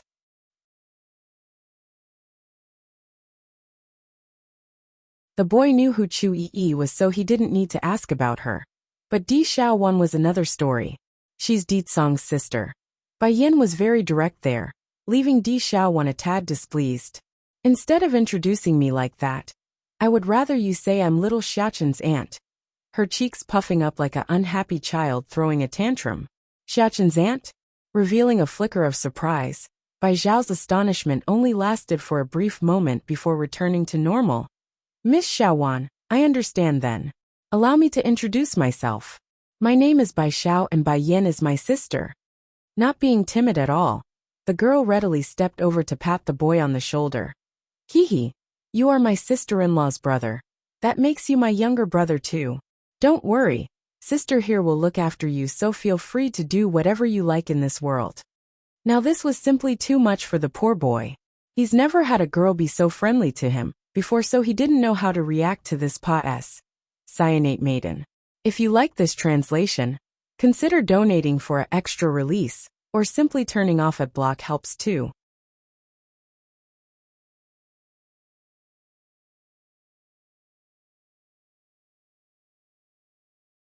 My brother is Di Tsong, the princess's home. While hundreds of blooming flowers adorned this wondrous garden, it was so horribly tarnished by a girl so filled with hatred that she would destroy the scenic picture by plucking the flowers one at a time to satiate her anger. Since the day when she was framed for no reason of setting Di Tsong's home ablaze, the sixth princess had no choice but to go kneel in front of the Tsong manor at her father's order. Contrary to getting the forgiveness like she expected, she had got done in by a flaming bird instead, and nearly had her entire arm ripped off by the bite. By the time she woke up again after fainting away, the princess was already back at her home. "Lord Song is so cruel. At the very least I'm still considered a beauty. Why would he ignore me at every turn?" The princess just can't accept the fact that she's losing out to Bai Yan, so she's venting her steam on the poor flowers. This translation is only hosted on Ka Translations. It was then at this moment a light chuckle came from behind, startling the princess greatly. In a hurry, she turned around to find Lan Xiaoyan in her blue dress standing there. And beside the girl were two angry maidens glaring daggers at herself. "Lan Xiaoyan, what are you doing here?" the princess viciously asked. She's afraid of making a move against Bai Yan because of Di Tsong's might. But that doesn't necessarily apply to Lan Xiaoyan. "I heard you want to seduce my brother? And also bullied my nephew." Di Xiaowan, Di Tsong's sister, proudly knocked her chin up as she looked down in disdain at this mortal princess. Who is your brother?" "My brother is Di Tsong." Once that's said, the demon princess didn't give her foe another chance to reply. In swift uppercut, she sends the mortal girl flying up into the air like a lightning bolt. Sadly for the sixth princess, things didn't end there. There's still Chu Yi's flying upper kick to knock her even higher into the crystal blue sky. Popping her eyes in surprise, Lan Xiaoyan only had sympathy for the sixth princess, who wouldn't come down anymore. On this day, the entire Lu Hui kingdom was doomed to be unsettling to the point where fear would run rampant. One Chu Yi would already be enough to flip the entire kingdom upside down. Add in another Di Xiaowan. It'd be a miracle if there's anything left by the end of it. At this moment, Bai Yan was still unaware of the chaos quickly ensuring outside her home, as a result of her task of refining some medicine for the sickly Bai Zhanpeng. "This the pill I was telling you about." Walking out of the cauldron room, Bai Yan casually placed the bottle in front of the sickly man. "There are a total of 100 pills inside, more than to remedy that body of yours. As for the extra in my possession, consider it your payment to me." The excitement in Bai Zhanpeng's usually indifferent face cannot be hidden here. Carefully picking up the bottle containing his life-saving pills, his voice sounded somewhat hoarse due to the emotions running through his soul. Miss Bai, thank you. You really saved me this time. If you ever need my help in the future, I will answer your call no matter the circumstances. Bai Yin was definitely happy over the answer. It's fine. Aside from the batch I gave you, I also left a lot for myself. We are even. How can I do that? A life debt cannot be paid with some mere pills. Standing up. Miss Bai Yin, I feel like we are hitting it off very well. Why don't you call me Uncle Zhangpeng instead? How about it? Bai Yin became stunned there. Looking you finally replied after seeing how earnest the man was. Alright Uncle Zhangpeng. You're tuning in to the Li Mei's Wuxia Whispers YouTube channel. We're so grateful for your support, and don't forget to subscribe to join us on this incredible journey through captivating stories. Your generosity through donations truly makes a world of difference, as it's the primary source of revenue that allows me to expand and enhance this channel for you. Thank you from the bottom of my heart for being a part of this adventure.